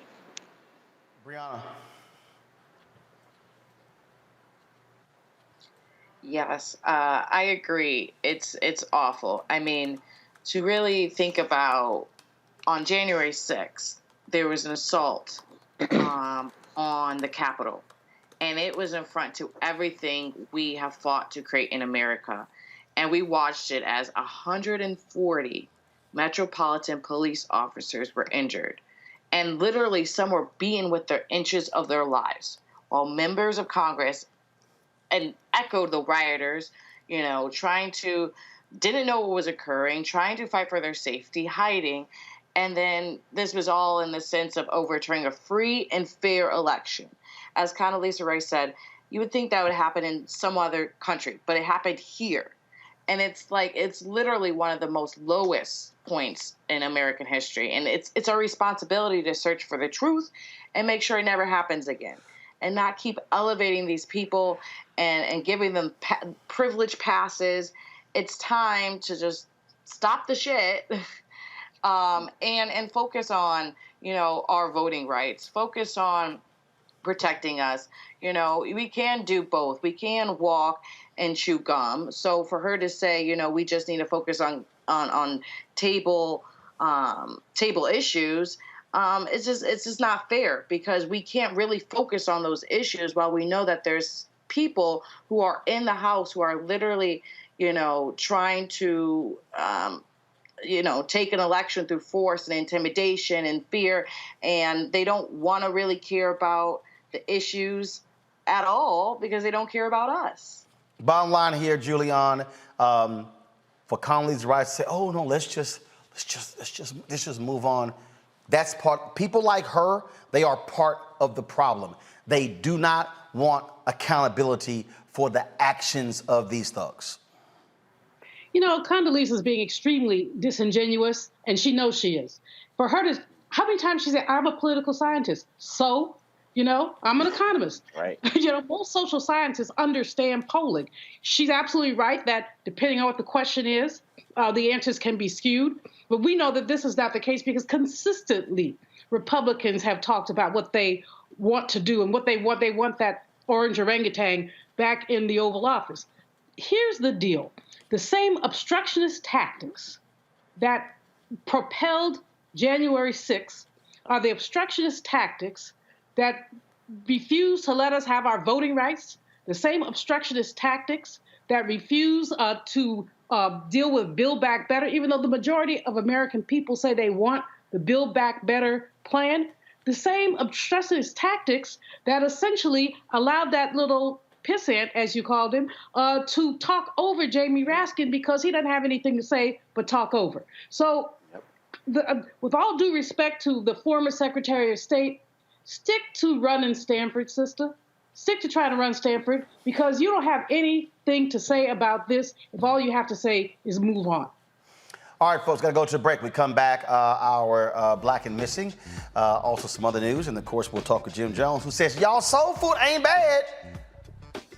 Really? How does that mesh with working out and your health? All of that, Roland Martin Unfiltered on the Black Star Network.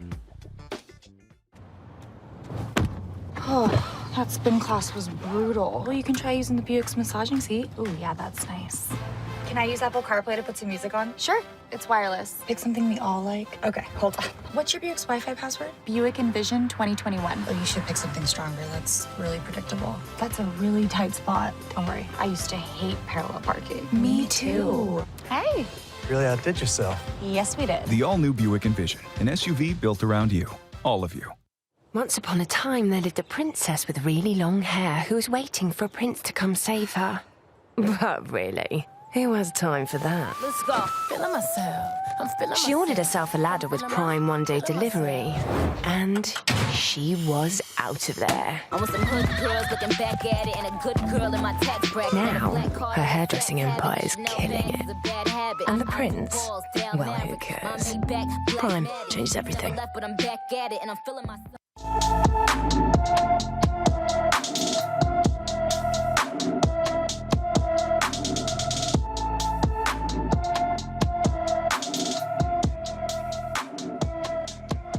16-year-old Kanaya Babers LaMille was last seen on August 12, 2021 in Ukiah, California. She is 5 feet 5 inches tall, weighs 170 pounds, with black hair and brown eyes. If you have any information regarding her whereabouts, contact the Mendocino County Sheriff's Office at 707-463-4086, 707-463-4086.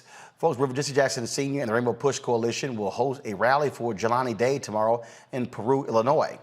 Day, an Illinois State University graduate student, went missing on August 24th, and his body was later discovered floating in the Illinois River on September 4th. A multi-jurisdictional task force, including the Illinois State Police, the Bloomington and Peru Police Departments, LaSalle County Sheriff's Office and Coroner's Office, and the FBI's Behavioral Analysis Unit are investigating Day's death. His family is waiting for answers on how Day ended up in the river. Also, Julius Jones' request for a stay of execution was denied by an Oklahoma City federal judge today. Jones is on death row for killing an insurance executive in 1999. Jones maintains his innocence and says he was at home with his family at the time of the murder. His clemency hearing is tomorrow. If his clemency is denied, he will face execution on November 18th. Tomorrow, we'll be hearing from Tiffany Lofton, who's literally traveling to Oklahoma as we speak for that particular hearing. Also, deliberations resumed today in the trial of 3 former Georgia sheriff's deputies accused of killing Uri Martin. Martin was killed in 2017 after being tased repeatedly by the officers. The judge denied a juror's request to be released from the case this morning. Jurors asked to view the cell phone video from a witness who testified earlier during the trial. All right, folks, the NAACP is putting in check its Atlanta branch president. Told you last week that the president of the Atlanta chapter blasted former Mayor Kasim Reed, who was running for his old office, saying he was simply unfit to serve the citizens of Atlanta. Well, today, Kasim Reed was sent this letter. It was a statement that was put out by the NAACP General Counsel. It went to the president of the branch, saying that this person violated NAACP policy, violated their bylaws for endorsing candidates, also violated the rules and procedures when it comes to following the NAACP's directives. This is what they wrote: by issuing a public partisan statement opposing Mr. Reed's candidacy and by essentially endorsing other candidates, you clearly violated Article 2, Section 2 of the bylaws. Your conduct is not in accord with the NAACP's principles, aims, and purposes. They're calling on him to immediately cease and desist from making remarks repudiating Atlanta mayoral candidate Kasim Reed. We further demand that you immediately cease and desist from endorsing political candidates and or political parties. Finally, we demand that you immediately retract your statements repudiating Mr. Reed. If you fail to comply, you may be subjected to suspension, expulsion, or other disciplinary action. And again, this is Jeanette McCarthy Wallace, General Counsel for the NAACP. NAACP makes it clear they're a nonpartisan organization. Julian, this is a shot across the bow to the president. First of all, we don't have Julian right now. I'm going to Congo. It's certainly a shot across the bow to that president by saying your actions by endorsing a candidate can put into question the 501c3 status of the chapter. Yeah, this is like a real bombshell. I mean, hearing that letter, and we have to really be on notice as it relates to the NAACP, because really you already have this organization where everybody has a target on the NAACP. People are looking for reasons to come at you, and I feel like they need to be better than this as it relates to that. Now, I know that there are people out there who are saying, well, look what happened in the last election, and you got churches and different, evangelists that, endorse Trump and all of this other, and they're not supposed to do that, and their status. Look, we can't get into all of that when it comes to our own organizations. There's always going to be another higher level of scrutiny that comes towards groups like us. And so I really hope that the NAACP chapter there works this out, because we really don't want to get in trouble risking that type of status. And you can make statements and call people out, call folks to action, call them to do certain things that you feel like they may not have done before, without putting it in a way that makes it seem like you're endorsing somebody else. And so I think the NAACP has a lot of cleanup to do right now, and I think that letter speaks to that. And for folks to realize, you can speak to issues, but you cannot make endorsements of candidates, Brianna. Yes, that's absolutely right. And anybody within the NAACP, especially as a president, should know this. As you are part of the D9 as well, Delta Sigma Theta Sorority Incorporated is also a nonprofit, and we are not able to, speak on behalf of candidates and so forth. We, get out the vote and make sure everyone's educated, but you can't be partisan, and we know this. And so I find it appalling, and I don't think a mistake for that to occur, because no. This was not a mistake. If you saw his initial statement, he went off. And he signed it. He signed in that letter, NAACP General Counsel was like, you did this on NAACP letterhead. So here's the deal. Here's the deal. You as an individual,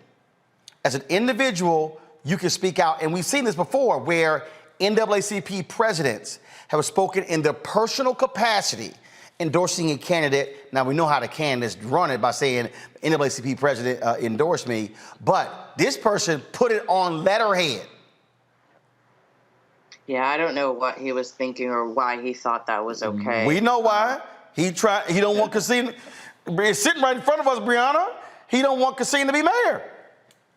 Well, I mean, and he could not want him to be mayor and still not take such an egregious action. And I can say maybe I understand why he doesn't want him to be mayor, but that's an irrelevant point, and there's reasons why, we have 501c4s and 501c3s, and you need to respect it when you're in that space. And there was other ways that he could work to make sure that he wasn't mayor in his own individual capacity, versus, really throwing out NAACP when, NAACP is in certain ways still at vulnerable stages. And yeah, I just don't think that was right for him as a president. All right, folks, got to go to break. We come back. We're going to talk about food, the power of food, especially soul food.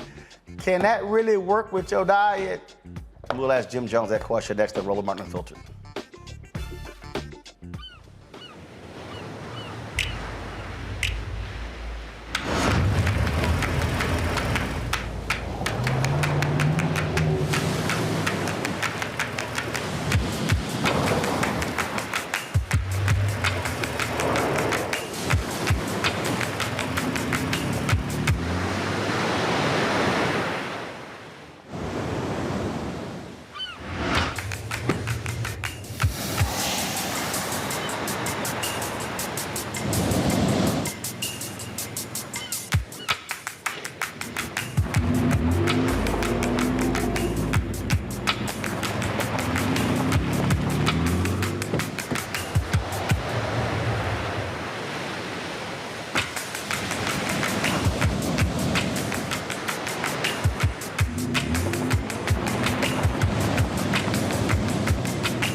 Maureen is saving big holiday shopping at Amazon. So now she's free to become Maureen the Merrier.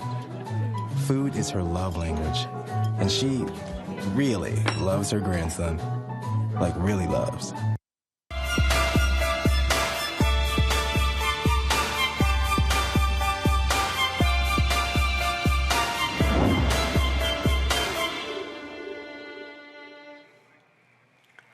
many times have you heard somebody say, oh, that slave diet is killing you? Really? Well, fitness expert Jim Jonez joins us right now to talk about soul food and whether or not it's good for us, whether we should be eating it. All right, Jim, a lot of folks love they pork chops, collard greens, love all of the soul food. So is it, do you tell your people, stay away, don't go near all that food, it's horrible, it's bad for you? Right.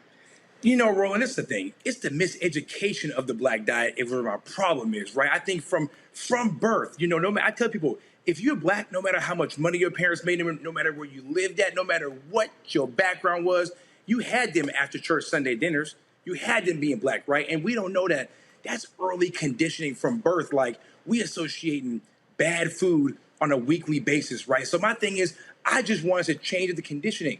There's nothing wrong with the soul food. Nothing wrong with it, but let's redefine what soul food actually is. Maybe a baked chicken, a baked fish. We got to mix it up a little bit because what's happening here is, as black people, we learning early that how you celebrate is with that bad food, Roland. We got to shift that narrative. But what is, but what is bad? I mean, so for instance, okay, if you, like I've heard some people, if you talk, okay, if you got cabbage, all right, well, we talk about what's bad, how much extra stuff you're putting in it. And it's also, where does moderation come in? So, I mean, let's just say you eat soul food once every 3 months. Let's say you eat, okay, all of us, I get people like, oh my God, right there, that's a stroke, that's a heart attack, that's diabetes. And you're going, you know, I don't eat this all the time. The difference is when you're eating it every day. If bacon is in your diet every day. Right. No, exactly, Roland. You nailed it. And so I tell people, it's that the cabbage is how you cook the cabbage. You can't fry it down, season it, because at that point, you've cooked out all the nutrients, right? So my thing is, as black people, I don't want us to eliminate soul food because I eat it myself from time to time. I got to change our relationship with the soul food. I think that's the thing.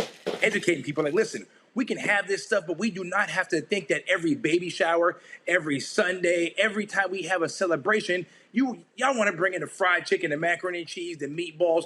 We don't always have to associate.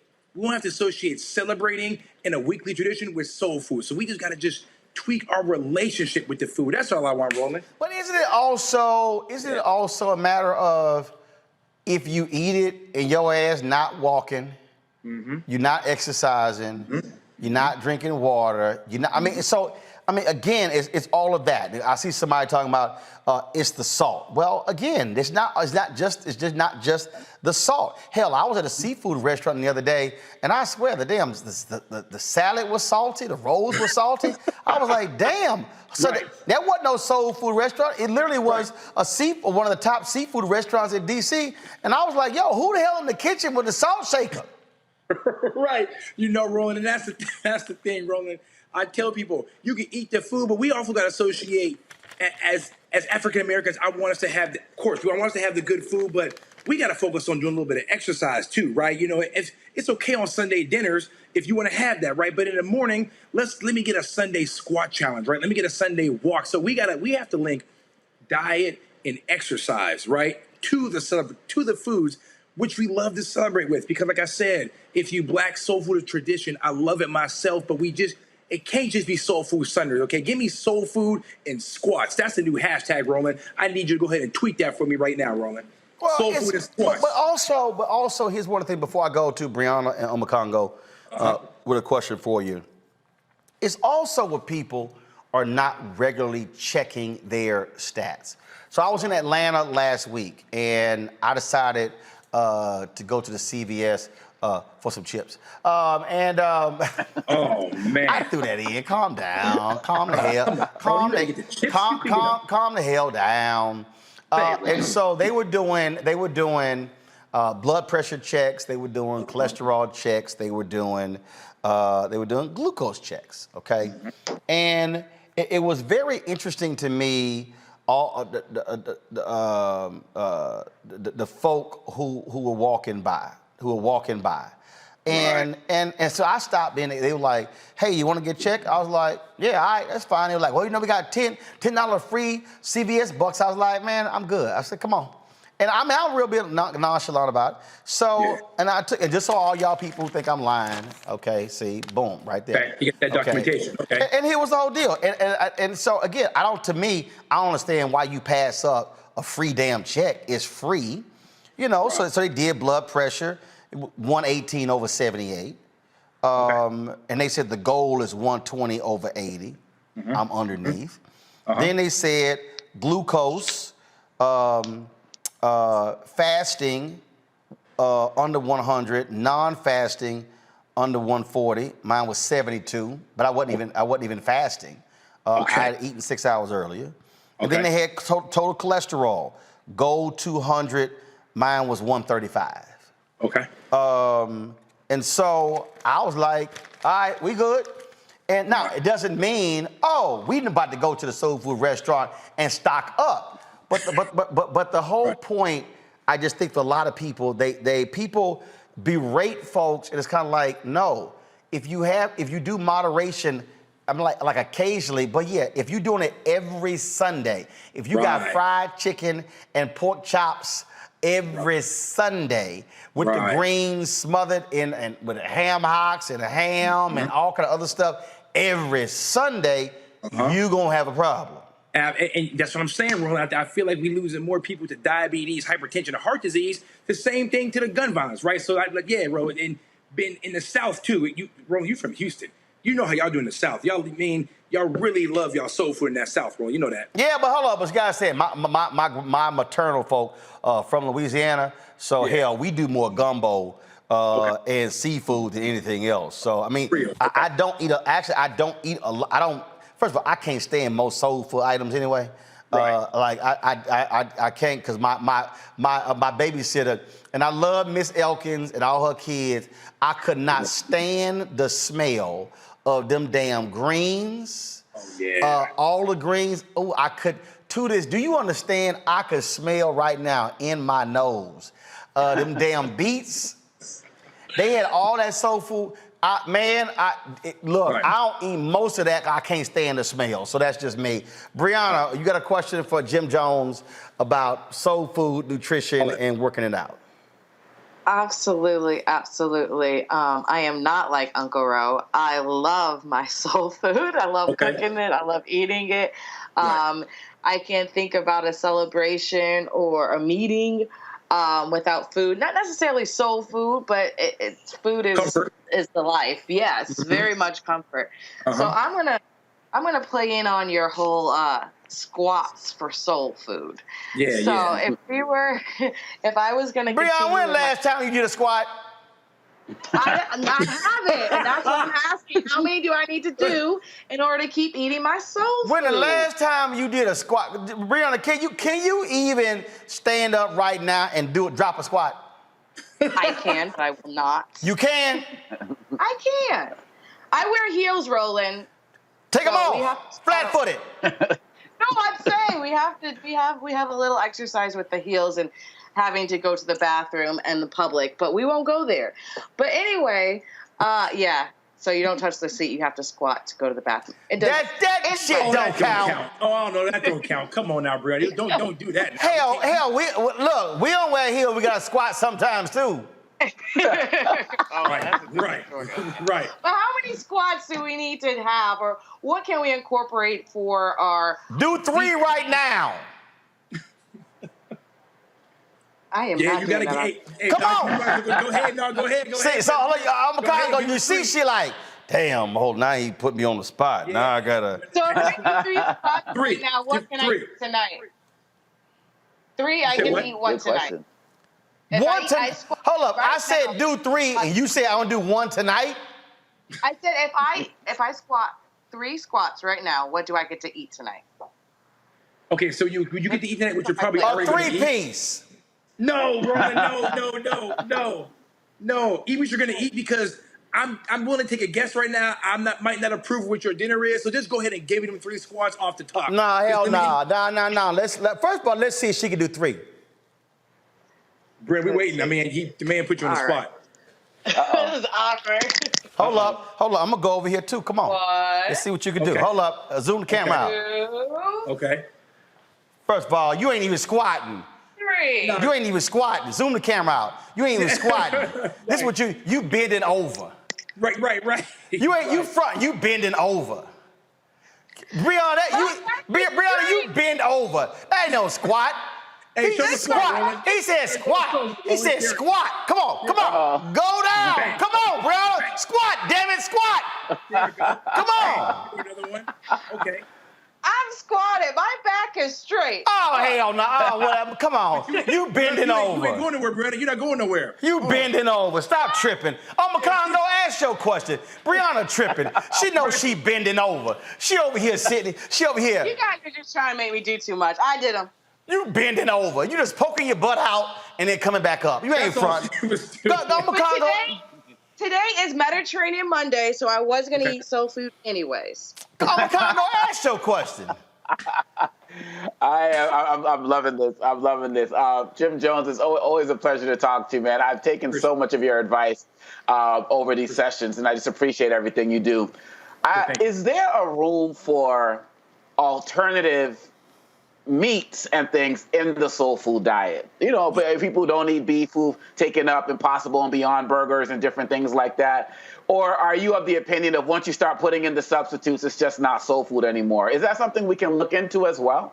Nah, you know what? We got to try to, and like I said before, we got to kind of change what defines soul food, right? Soul food doesn't have to be the fried chicken. It doesn't have to be the ham, the macaroni and cheese. Soul food can be whatever you want it to be. Just make it taste okay, right? That's my whole thing. I just want to change the narrative behind soul food. So, Brother Congo, soul food can be whatever you feel you want. If you want to have an Impossible burger and something else, that can be soul food. There's no, we don't have to cling to certain items that have to be soul food, if that makes sense. Like, brother, you interpret soul food however you want to interpret it, and that's what I want people to do, is change the definition of what we call soul food. It ain't got to be bad. I mean, soul food might be a Caesar salad, Roland. You never know. You know, soul food can be... Man, soul food ain't no damn Caesar salad.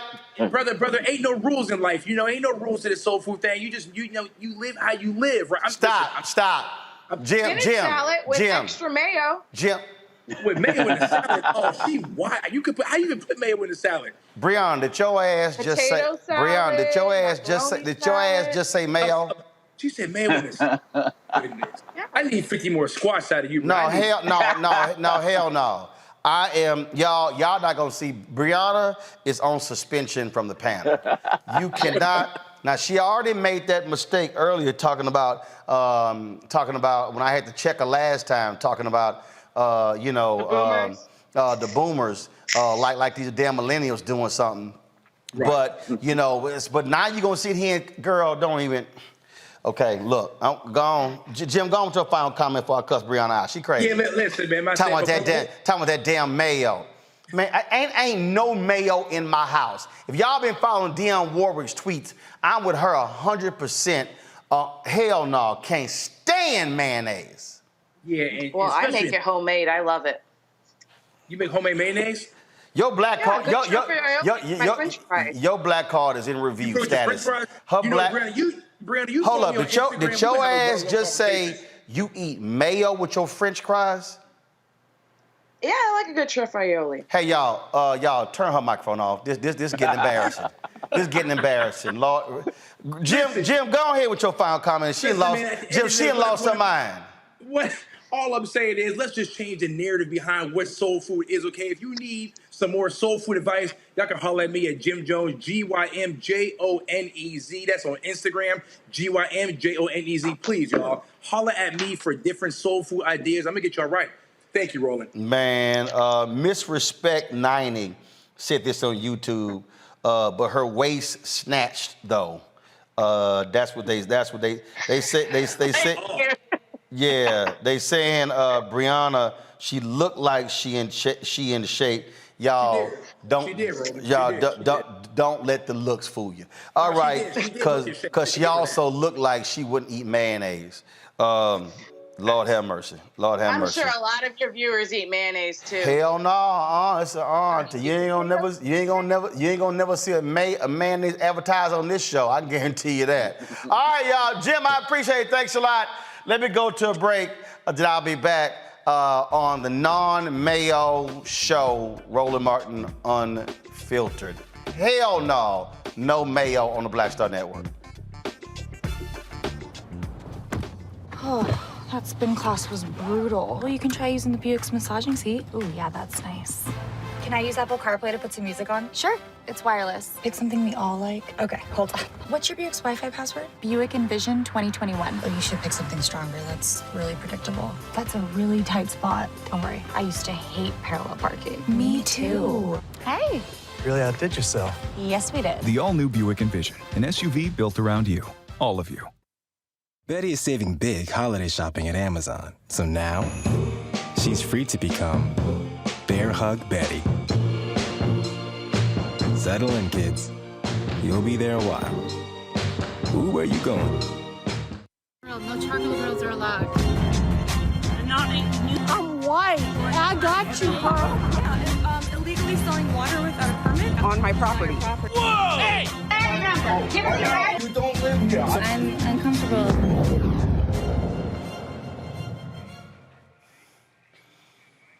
All right, y'all, so we do this segment because it just gets crazy being black in America when you just trying to mind your own business, you just trying to handle your business, you get confronted by folk.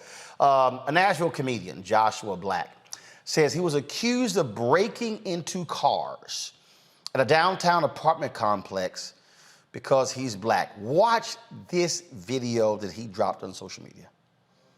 Fuck you. First off, we have break-ins here of cars. They broke into my car. They did? Well, I'm sorry. Of course, they broke into my car 5 times. Hi, I live here. I've been living here for about 5 years. And then Karen walked up to me just now, and she was pestering me about what I'm doing following her. What am I doing? She came all the way to my car, and now did you call security yet? Yeah, I called one of the officers, yeah. What did he say? He didn't answer. I was trying to leave a voicemail. You want me to help you call security? Sure. How long y'all been living here? Go right ahead, call security. How long y'all been living here? It doesn't matter how long. You got anything to say or no? You just. I got my car broken into. I don't give a fuck. Only a month ago. I don't give a fuck. I pull in here where I pay $1,700 a month. First off, sir, the description was exactly what you're wearing. And then you have a backpack. That's crazy. Yeah. So the description was me of the person that broke into your car? Yeah. The hoodie, everything. They had on a pink hoodie when they were breaking in? Why? I just mentioned it. I apologize. They had on a pink hoodie, black nails, and a backpack. I mean, she did this. I'm not content creator. I'm a fucking influencer. If I wanted to, you'd be finished. Weird fuck. If you raise your voice. No, what, if I get more likes, I get more likes if a white woman walks up to me and asks me what I'm doing in my apartment. White, thank you. She's not white. All right. I'm Mexican. Thank you very much. She's Mexican. All right. Good day, Karen. And whoever the fuck you are, goof. Fucking. All right, first of all, Joshua, man, next time, bro, you shoot this video, please shoot landscape. I mean, that way it fills the whole screen. I keep telling y'all, please stop shooting this way. Because see, then you shoot this way, come on, let's do the shot. I gotta put that screen on the back of the video. No, go to the preview shot, please. Come on. Preview shot, go to program. Preview program, thank you. Okay, I gotta do that shot. If y'all shoot landscape, horizontal, then of course I can get the full video in full screen. But see, Brianna, I guarantee you she like mayonnaise. We don't know that. I guarantee you she like mayonnaise. She may or may not. That doesn't take away. I guarantee you she don't eat French's mustard. But go ahead. I don't know what she eats. Whatever she eats, she needs to change that because it's not helping her mental ability. And she says she's Mexican, so I guess, white Mexicans can. Yeah, they are white Latinos. So I mean, let's just be. Yeah, there is, but that doesn't mean just because you're Mexican, which is a white Mexican, that means it's okay for you to be racist. And I highly doubt when he said his car got broken in 5 times. So this is a thing that's been going on and on and on. So when she's saying they described it in a hoodie, so that one person is going to keep on wearing that same hoodie and it's going to be pink. Right. McConaughey, that's the one that did me. He was like, so the person was wearing a pink hoodie with a backpack. With black nails on top with black nails. Doing what was that for that movie? What do they call those? What is the movie doing? Yeah, Spirit Fingers. Spirit Fingers. Oh yeah, bring it on. Yeah, man.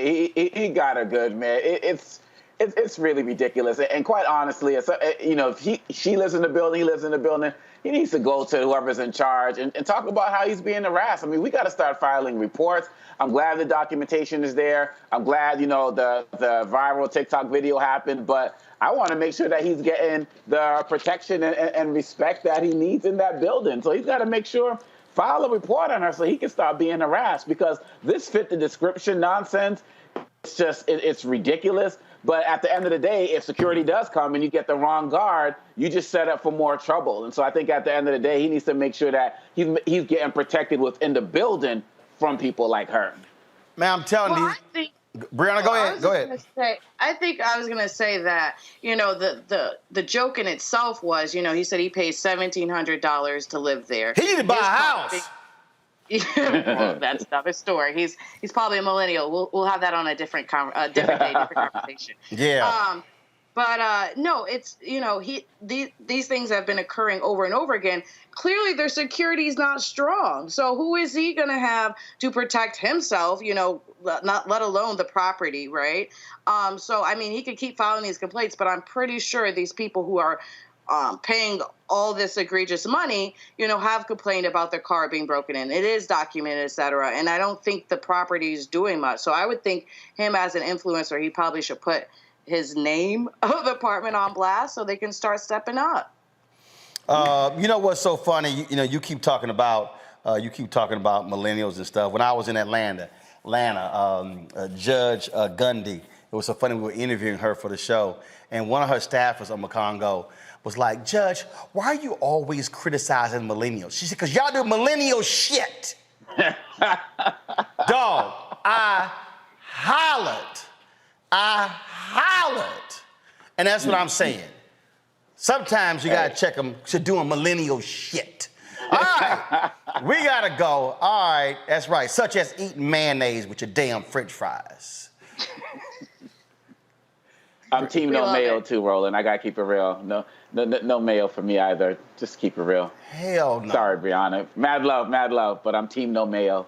Man, if I was single and took you out and you had some mayonnaise with fries, you'd be paying for your own meal and getting an Uber home. I'd be like, that ain't. No, she gotta go. No, can't bring her home. No mayonnaise with fries. What's wrong with you? What is wrong with you? I know Gen X has to have more chivalry than that over some shit. Mayonnaise and fries? You didn't see Pulp Fiction?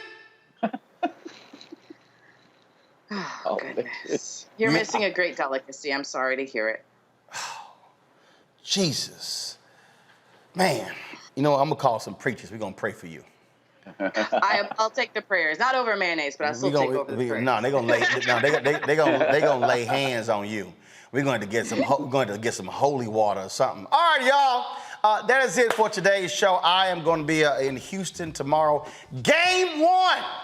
The World Series, my Houston Astros playing at home versus the Atlanta Braves. I will be there. So game time is 8:05 Eastern. So Avis is going to be sitting in for a brother. I might pop in the first hour from Minute Maid Park in Houston, but she's going to be holding it down. Fisk University, I'm going to see you guys on Wednesday on campus. I'm a scholar in residence there, and so looking forward to that. And then Friday, I'll be in Indianapolis for the State of Black America panel. Eddie Glaude, Alicia Garza, we're talking about activism, so we're going to be live streaming it here on Roland Martin Unfiltered. Saturday, Atlanta, I'm back. Game 4, Astros versus the Braves. I'll be in Atlanta for that. Sunday, I'll be in Los Angeles with Eric Dickerson for his golf tournament on Monday, and so we got a great week lined up. And so, busy we're on the road. Appreciate it. Juliana Malvo, she had to leave earlier. I'm a Congo, thank you so very much. And that millennial shit, Brittany, just... My God, did you just say mayonnaise with French fries? Ooh. You'll love it one day. Never. Okay. Never. I'm telling you right now, never. Never. Jesus will be back before I eat mayonnaise with French fries. Because you'll be in heaven. You're absolutely right. You gonna go to the gate of St. Peter. He'd be like, look at here. You can't bring that mayonnaise with French fries up in here. Girl, gone. Gone. Call Lucifer. But it ain't gonna work here. Ain't gonna work. That's a hell delicacy. All right, y'all, I gotta go. I'll see y'all tomorrow. Roland Martin Unfiltered. Holla!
To be smart. Roland Martin's doing this every day. Oh, no punches! Thank you, Roland Martin, for always giving voice to the issues. Look for Roland Martin in the whirlwind, to quote Marcus Garvey again. The video looks phenomenal, so I'm really excited to see it on my big screen. Support this man, Black Media. He makes sure that our stories are told. See, this difference between Black Star Network and Black-owned media and something like CNN. I got to defer to the brilliance of Dr. Carr and to the brilliance of the Black Star Network. I am rolling with Roland all the way. Honored to be on a show that you own. A black man owns the show. Folks, Black Star Network is here. I'm real revolutionary right now. Roland was amazing on there. Stay black. I love y'all. I can't commend you enough about this platform that you've created for us to be able to share who we are, what we're doing in the world, and the impact that we're having. Let's be smart. Bring your eyeballs home. You can't be Black-owned media and be scared. You dig?